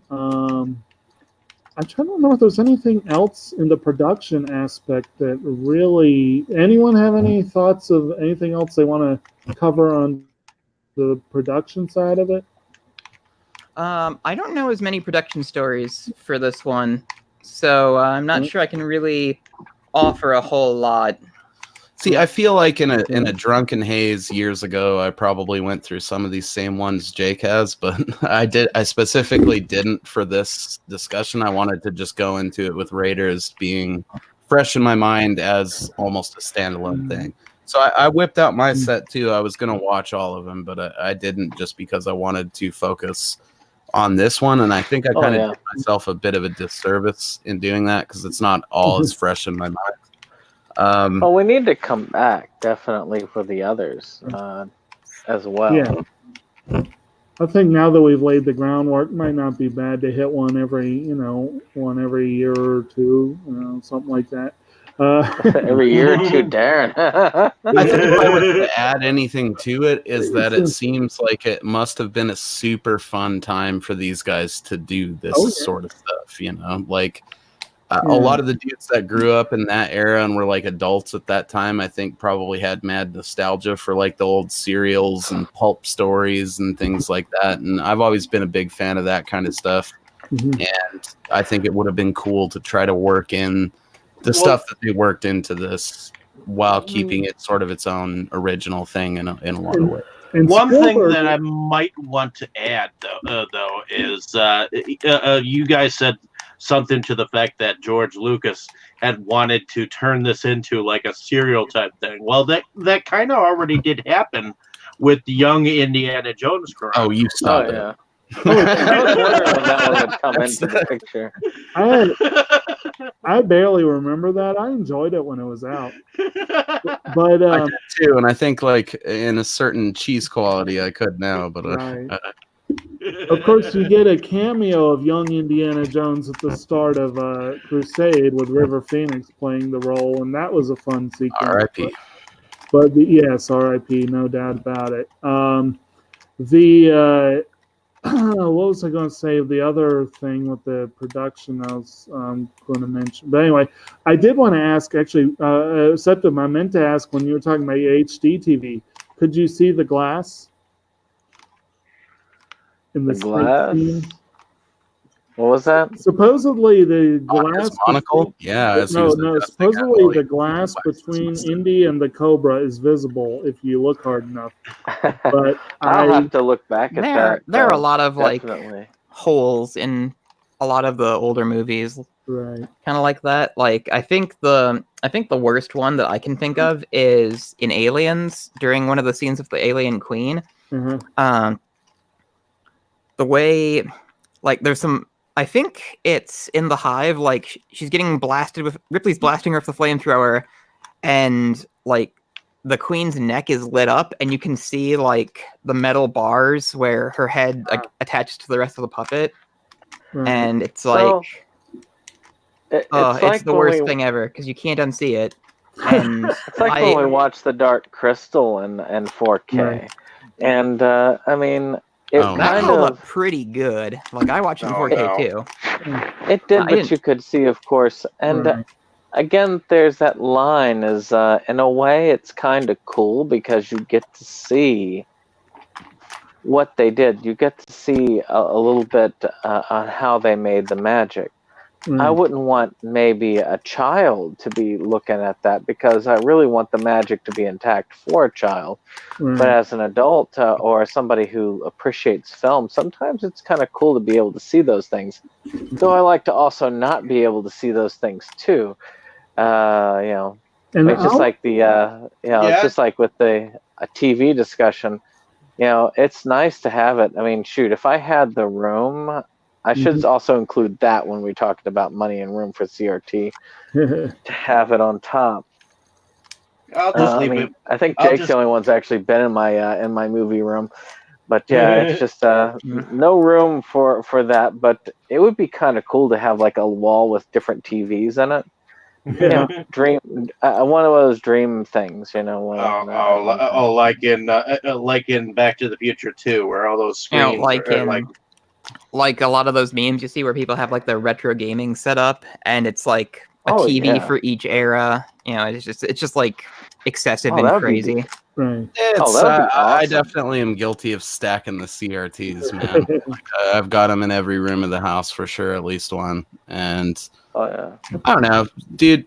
We could set you up with one septum that's small enough, and with like DVD combo, hook a VCR up to it. You could at least have it over like desktop style, so that you could read stuff. So yeah, I did want to comment again. I still have not seen The Glass myself, and I was always impressed back in the day. I was always like, they put him in front of a live cobra? Really? What? Dreams for me. I thought that really happened. Well, he was in front of a live cobra. There was just glass, but reality shattered. But I like the whole. Apparently, they had like 2,000 or 3,000 or so snakes, and it wasn't enough. Spielberg looked around and said, "This is not." Still are pulling rubber ones with like filaments. Not enough. And so they put out a call to like every pet store in Europe or something. Did you guys notice the blatantly fake snakes, or is that just my imagination? It seemed like some were super stiff and being pulled with. They had some, but apparently they didn't work very well. had to have been when rubber was actually rubber. See, you know what I mean? I can't find myself in the position where I'm shooting a goddamn movie and I have like 2,000-3,000 snakes right there, and I'm like, what we really need is rubber ones crawling over the whole patch of them. No. They started. Nothing can get in or out of this room except thousands of snakes. All remotely controlled from a Nazi location. All I can think of is that scene in Ernest Saves Christmas where he's driving up with the pickup truck with the snake. Pause. You want one for your boy? Oh, I love it. All right. So actually, that's probably a good segue into. Let's go ahead and talk about some favorite moments, favorite scenes, what have you. I'm sure everyone has at least one. Who is doing? I'm hearing some really serious static. So am I. I'm sorry, buddy. I hate to out you. Do what now? No, it's definitely except is this little circle growing. Well, at any rate, so who wants to start? Well, why don't I go ahead and start with saying that first sequence. Sounds like it's you. Yeah. Well, we got a cat rubbing back and forth across the. I can't hear you, buddy. It could be because I just I switched ears. Is that better? Yeah, that's better. All right. Yeah, I switched ears. That was the problem. Okay. Any case, that first sequence where he is that's just a classic sequence from the moment he goes in and he does the idle switch to escaping the boulder. That whole sequence to me is quintessential Indiana Jones, and is really the thing that kind of just defined an entire genre from there on out. So to me, that's just my favorite. I would add that, like, how can you come through those spider webs at the end and not be freaked out by that, but be freaked out by snakes? Like, Yeah. am I wrong too? When you even walk through like a single spider web, it feels like that moment in Raiders where he's like covered in them, and you're like, oh my god, they're gonna nest in my ears or some shit like that. I feel like Alfred Molina's character. I got freaked out because of the damn webs. Yeah. Yeah. I feel like Molina was a budding arachnophobe, but he didn't live long enough for it to turn into a real thing. But I agree. I'm not an arachnophobe, but I don't love spiders. Not at all. And that would have freaked me out. There's something fucking disgusting about like having spider webs on you, and like I said, even one of them feels like you're draped like Indy is right there. Like, oh my god, they're all over me. I can't. Especially if there's something slimy on the webs, it's like, ugh.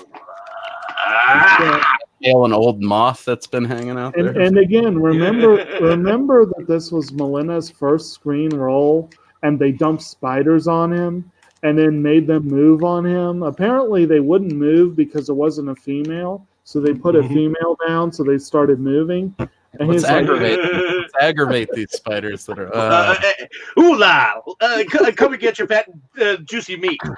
We do got to talk a moment about his sweet nipple twiddling motion that he's making when Indy's swapping the idol. Like, I love that shit so much. Okay. I need that as like a GIF, you know. All right, how about you, Dustin? Oh, my favorite moment? Well, I think it would be that, like I said before, that swordsman scene. Yeah. Where he's just like, nope, blam. Like, it makes me laugh every time. And I've heard certain weirdos be like, it's like, oh, that's a murder. That's so unfair. And it's like, who cares? Bro was swinging a sword. Like, you swing a scimitar at me, I'm gonna blow you away for sure. They would have killed him. So, Dave? That's one of my favorites, but I think one of my top favorites is when Indiana Jones in the very beginning puts his hand into the light, and all of a sudden that skeleton comes. There is a slow turn of that skull as it turns to look at him. For some reason, I always enjoy that part. All right.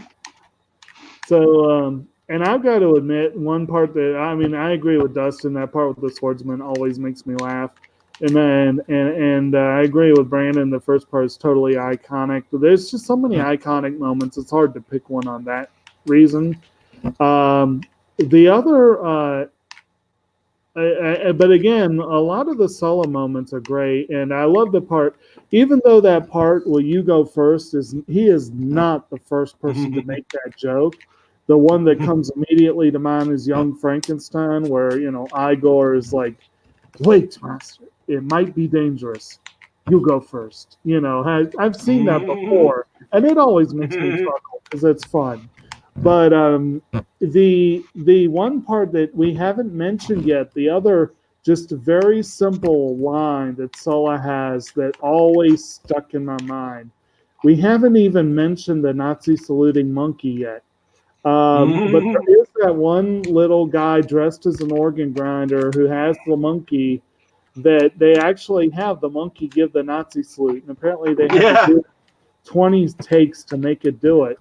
But then later, there's the part where the monkey, where Indy's been walking around with a date for a while. He finally throws it up in the air, and Sulla catches it and looks at the monkey. Bad dates. Just that line just always stuck in my mind. I was like, oh, okay. Well, it's sinister, Bad too, dates. because they just randomly poison dates. Right. Try to kill this dude. And in a public area, too. Yeah, who they got, Yeah. So I always thought that was pretty interesting too. So it's really hard to pick favorite. I was always sad in the scene because when I was so young, I thought they killed the monkey. Yeah, I kind of like the monkey too. They killed the boo. They killed the monkey. They killed the boo. Yes. Well, actually, I believe if I remember correctly, I think Frank Welker does do the vocalizations for the monkey, and he does vocalize. He does do the vocals for Abu in both versions of Aladdin. But of course, Frank Welker is the go-to guy for random vocalization. Animal voiceover, Yeah. He's Scooby-Doo, right? I think so, but he did a bunch of Star Wars stuff too. I mean, he's just a big, he's listed on IMDb as special vocal effects, uncredited. Yeah, but Special vocals indeed. Yeah. So, this is good. They've got Glenn Randall Jr. was one of the stunt people. Terry Leonard was the other stunt person I was trying to think of earlier, who did that one underneath the Jeep. Yeah.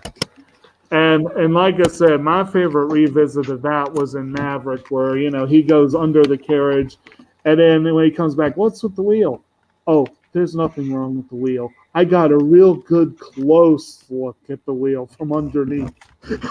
It's like, yeah, I bet you did. It's kind of a treat.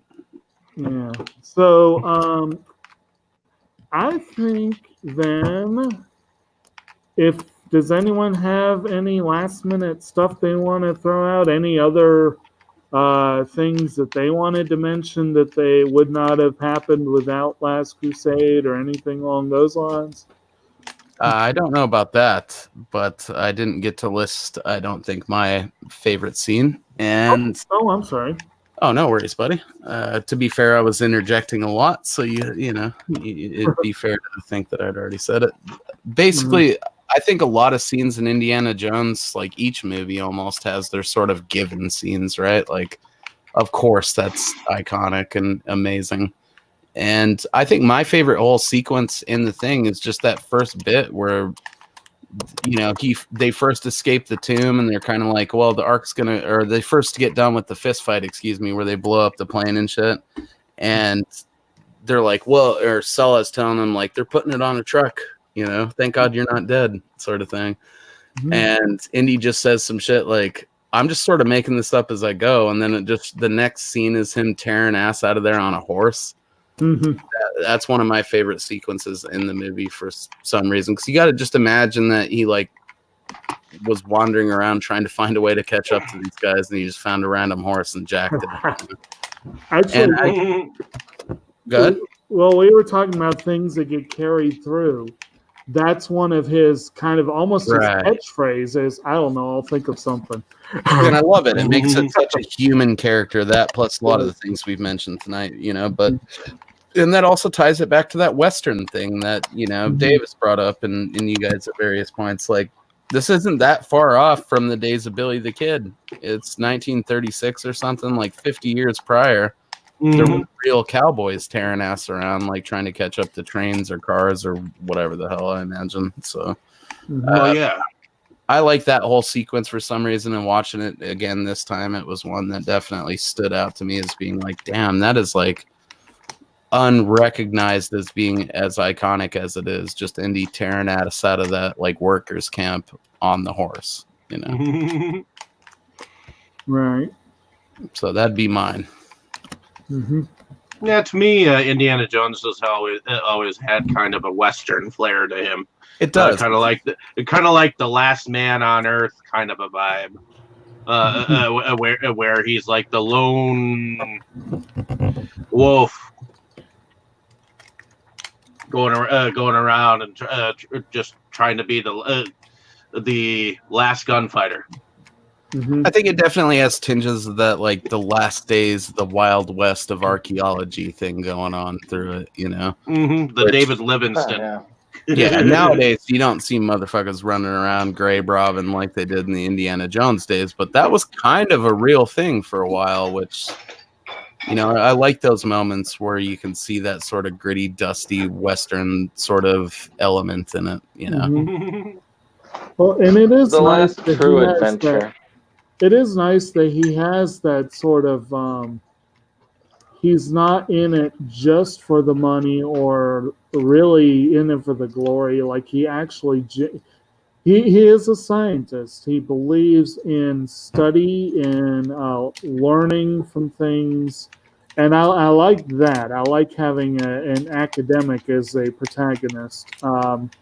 and Of he course, has that sense too. Sorry to cut you off, but he has that sense too that like the adventure of it is just as big a part of it for him as it is for us too. right? Oh Can be- yeah, I mean his phrase "it belongs in a museum." That's just like universal, and So do you, Dr. Jones. it's quality. But then you look at the spinoffs. I mean, when we're looking at since we're wrapping things up, if we look at a lot of the spinoffs, we have the Nicolas Cage series. What was National Treasure.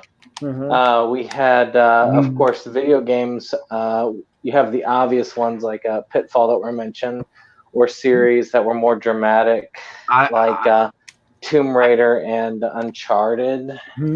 Even stuff like Crash Bandicoot. Or Night in the Museum is Right. kind of a spin-off, sort of. Well, I'm trying to think if there was a series recently, like The Mummy. The Mummy, yes. I would say The Librarian, probably. Yeah, like that cool scholar thing going on. Yeah. That one. Well, the one that was more direct, one of the people who was in line to play Sulla and couldn't because of his commitments to the show Taxi. Again, we almost had Tom Selleck as Indiana Jones, and he couldn't because of Magnum PI. We almost had Sulla played by Danny DeVito, and he had to go do Taxi instead. That would actually have been cool. I would have loved to see that. But again, you kind of got to see it because later Danny DeVito was playing the sidekick in Romancing the Stone, which was a very much a flavored movie. And I love that one. And Jewel of the Nile. Those were fun. The Da Vinci Code is in the vein. For a moment, I thought you were going to say Christopher Lloyd was to play Indiana Jones. Wow, that would have been pretty crazy. Different maybe in his going south days, maybe, but another one we haven't mentioned yet is Firewalker that I think cashed in a little bit on the Indiana Jones thing. Oh yeah, Chuck Norris. Another one directly back in the Spielberg wheelhouse. One of his underrated films was his version of Adventures of Tintin. I think that one is very much in the same vein. And there's a great anime called Allison and Lilia.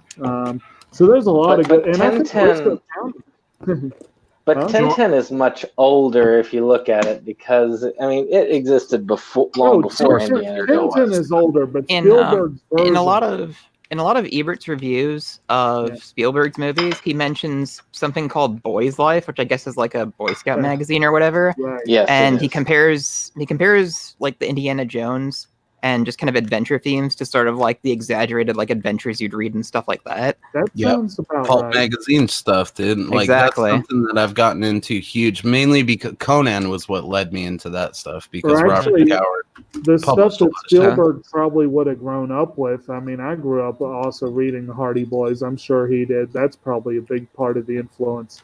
You can see some of the exotic elements, I think, I imagine they were present in other pulp stories at the time, but Robert E. Howard has his whole like Middle East sort of, that encompassed like China and Thailand and, the sandy part of the Middle East, and that stuff I think back then definitely was like staples of pulp magazines.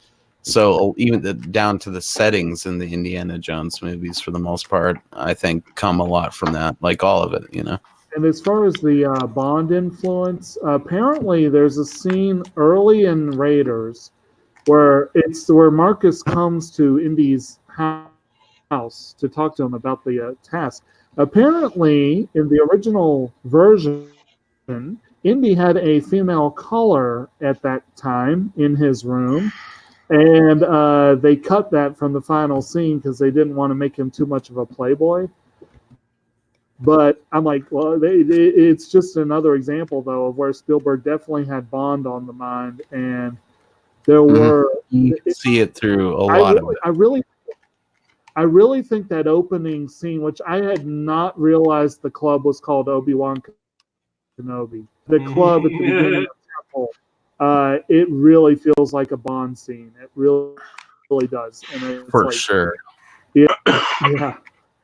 But basically is a Bond scene. Same thing with the car chase in this, without like the extreme stunts and stuff. But like, there's like that whole point where he drives underneath the awnings as those workers are. He almost wastes a bunch of workers. You know, like that whole sequence has been done in Bond movies for sure. And I'm willing to wager that part of the reason they cast Crusade was that whole idea too. Of course, that is one of Connery's great roles. That's too on the nose to be a coincidence, you know. One last thing, I don't know. I guess it would probably be nice to mention this again if we ever do Last Crusade. But I do want to mention there's the joke at the very end where we named the dog Indiana. Yes, that was a good joke. And that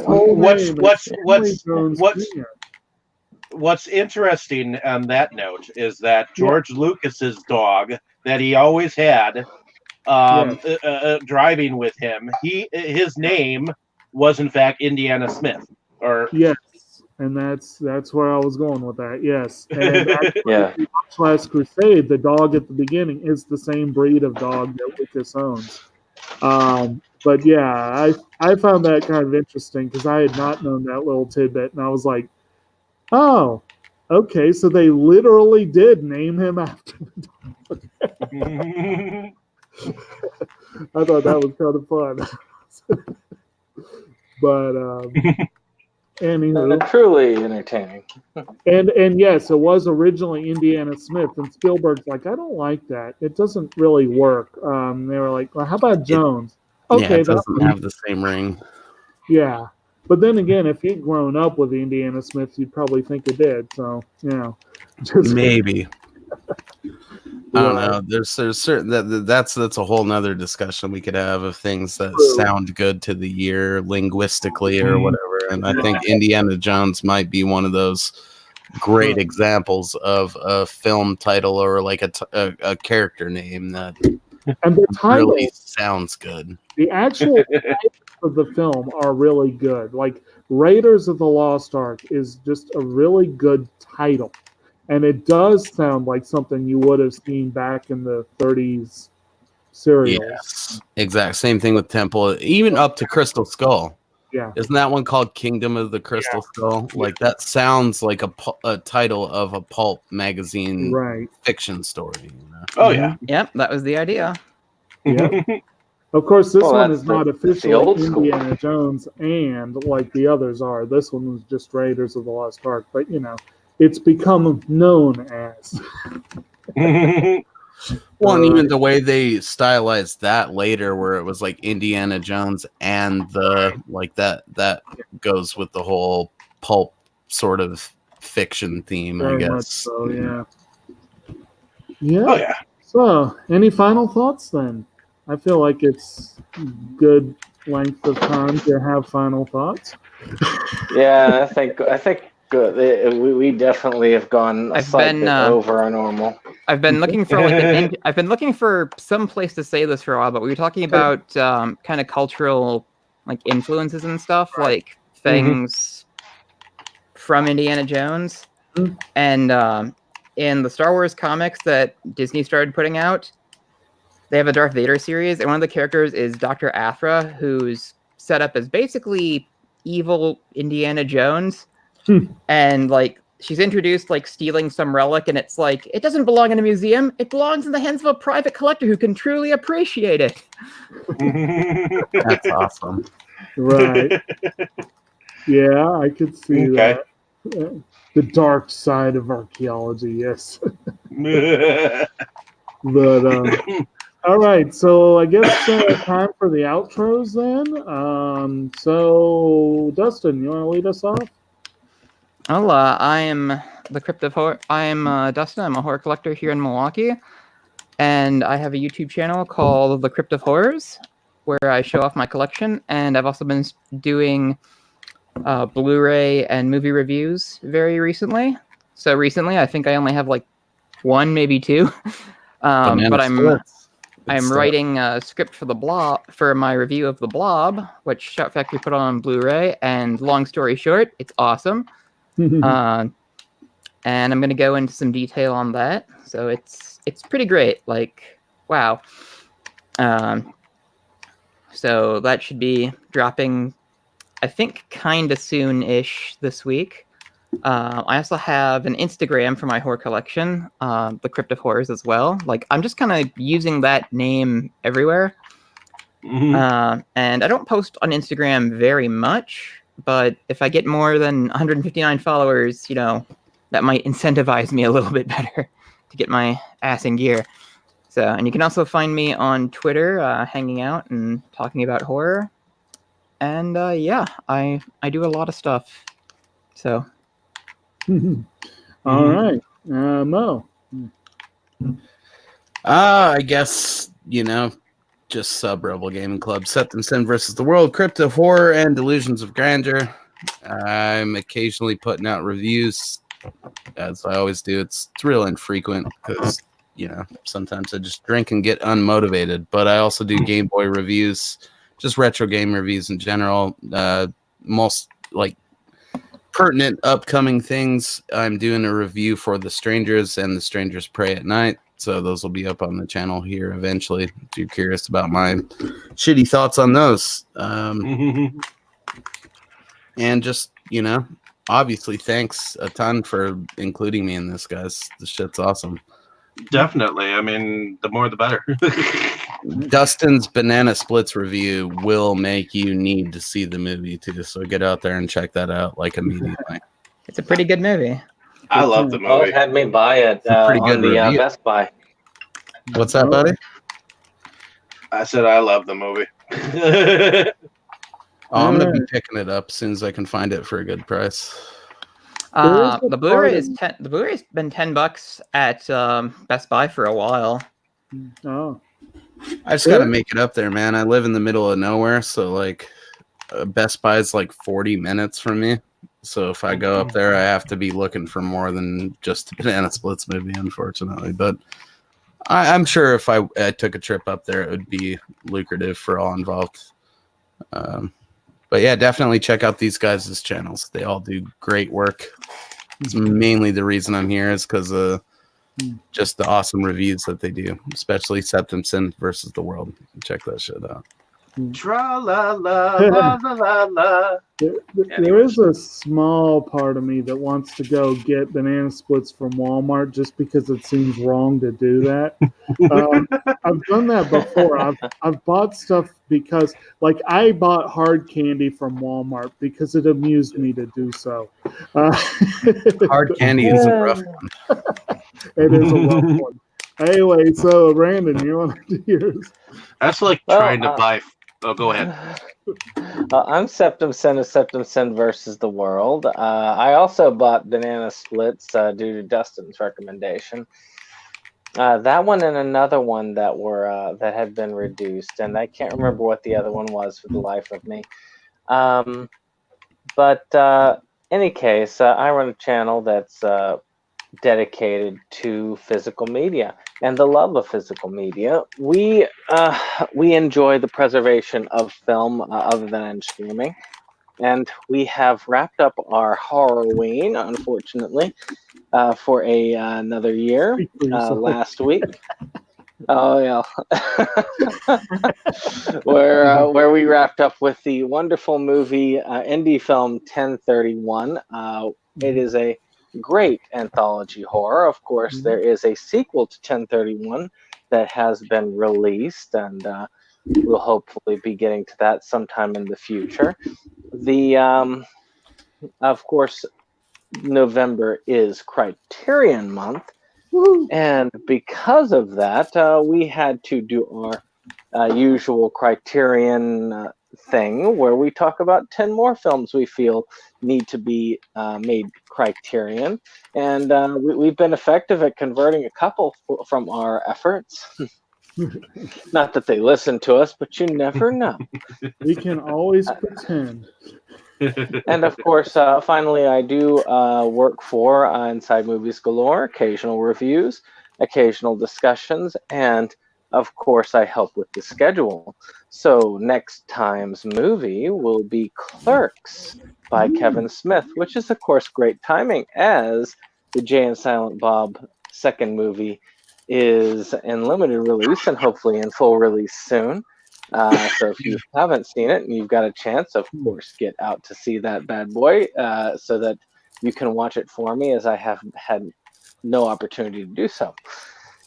And of course, lastly, I cannot express any more love for the Drunken Master Studios, because some of these things, like the Fangoria reads, the Game Boy reviews, they're awesome things. If you do get a chance to check out what you have seen, check them out.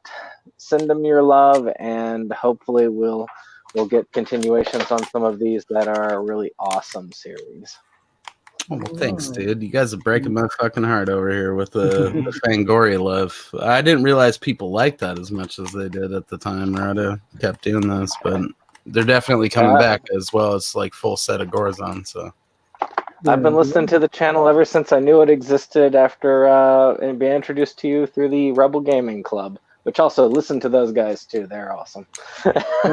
They do some fun stuff, yeah. And I'll go ahead and do mine, and then Dave, I'll hand it back to you to you can send us on out. Sounds good. I'm Kotobuki Jake. I also here in Central Virginia. I also frequently guest on Septum Sin versus the World. I am likewise a very avid collector of all things physical media, and not just movies and DVDs. I got books and music and all kinds of fun stuff. In fact, this week's pickup video was decidedly different format than is usual for me, so that was kind of fun. And yes, the Criterion thing, Criterion has it in their mission statement that they try to keep things in print. It's one of the reasons we like them and like to support them, because it's nice to keep things in print. Unfortunately, the mouse does not agree, and neither do a lot of anime companies, and this is sad. But otherwise, a lot of good things get that release. I'm looking at that Godzilla set that just came out. Yeah, I got that on Friday. Oh, very good. I really want that set. I just can't afford it. But, it is really, really big. You'll need a lot of space. It is, and very flat. It's quite giant. To look like it looks like an album or like a yearbook or something. It's really weird. But at any rate, and I do have my own nature themed channel, Kotobuki Jake, on YouTube. I very, very seldom update. I keep promising there will be videos. There will be videos. I just don't know when. I'm not as good at YouTubing as the others here, but I do try. Oh fuck! I'm terrible at it, dude. That's okay. I'm backlogged, so I feel you there too. So, and I will mention as well that Brandon actually was the one who suggested this month's theme, which is the films we are thankful for, which I think is a pretty cool theme. And of course, this was one of my suggestions here, but I am very interested in all the ones that are coming up this month, and hopefully you all will be as well. It's a fun, random assortment. I'm hyped for mine. And well, I'll hand it off to Dave then.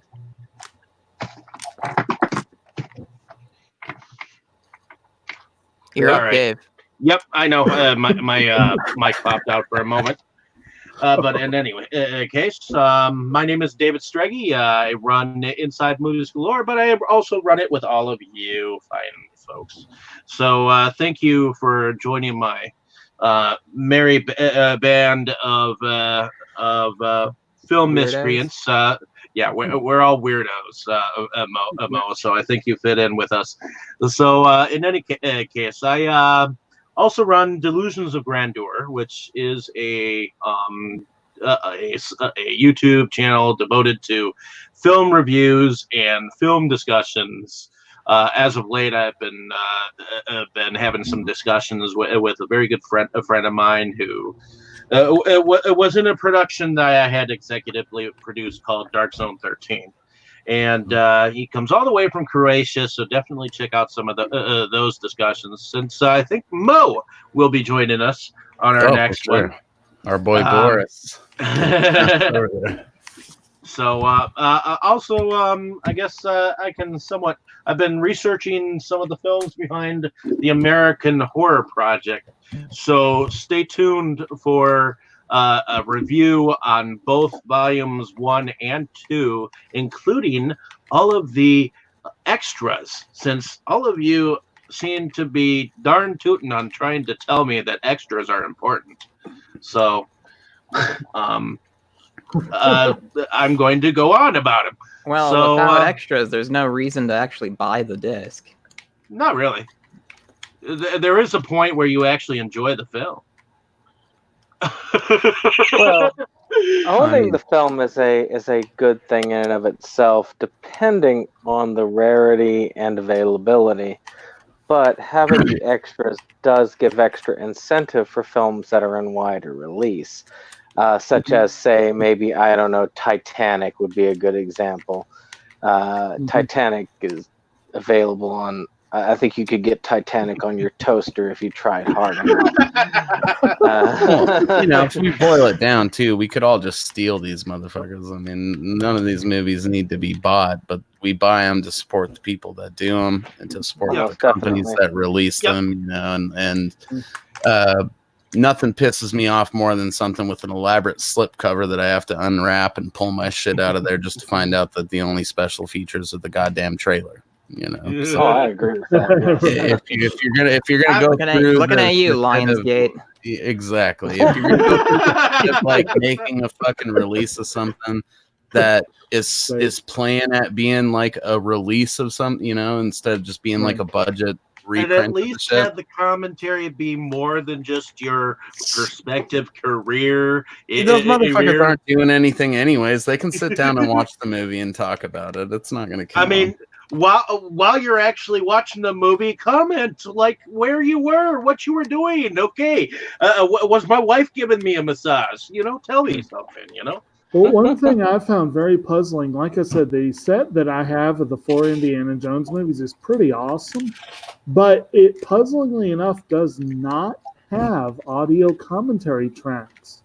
It's weird, but it does have bit by bit, department by department featurettes. So stuff about the makeup, stuff about the music, stuff, and that's kind of cool because you actually learn a lot about the craft in the industry, and that's kind of cool to get those kind of things.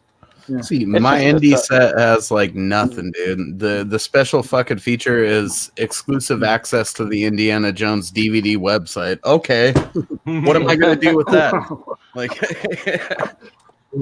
no one cares. Oh, well, I mean, it's like, when you go with commentaries, I mean, it depends on the commentary. Like, Ghostbusters has one of the more entertaining commentaries, because they do it Mystery Science Theater style, which is really cool. Or Spinal Tap, where they comment in character. So it's really worthwhile to check out your extras when it comes to certain ones. And anime, if you get extras in anime, you get like an amazing set because they don't come with crap. Textless opening seems to be the. There you go. Alrighty. Well, in any case, definitely check out some of my reviews. What I'm trying to do is I'm trying to revamp and place all my reviews from my from Inside, because I used to do it under Inside Movies Galore. So I'm transferring all of my reviews I've already done to Delusions of Grandeur and trying to produce new material at the same time. So since Katie at one point in time said, let's keep everything separate and let's do let's keep Inside Movies Galore. So that's what I'm doing.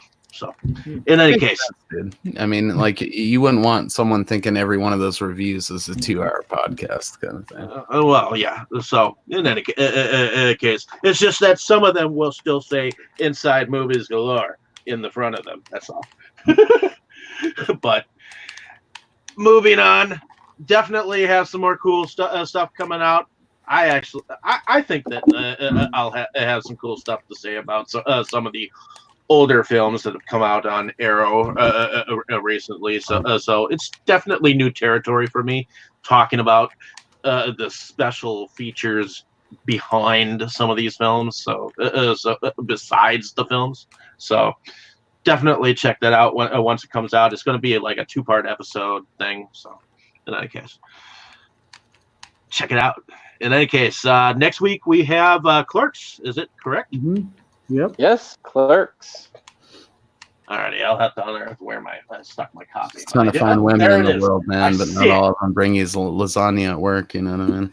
I see it. I must climb a mountain to go get it, but I see it. See now what we should do as a group is we should all attempt the Clerks animated series on top of it.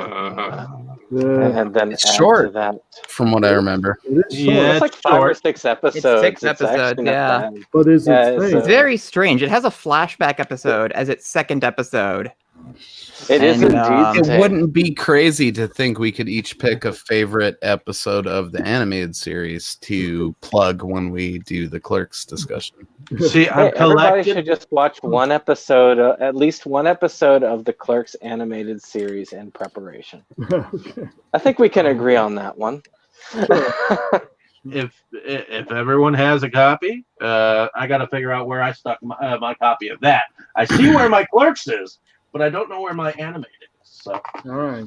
I wonder if it's on YouTube. There's jokes we can make about that. Yeah. All righty. Everyone say good night. Good night. Good night. Good night.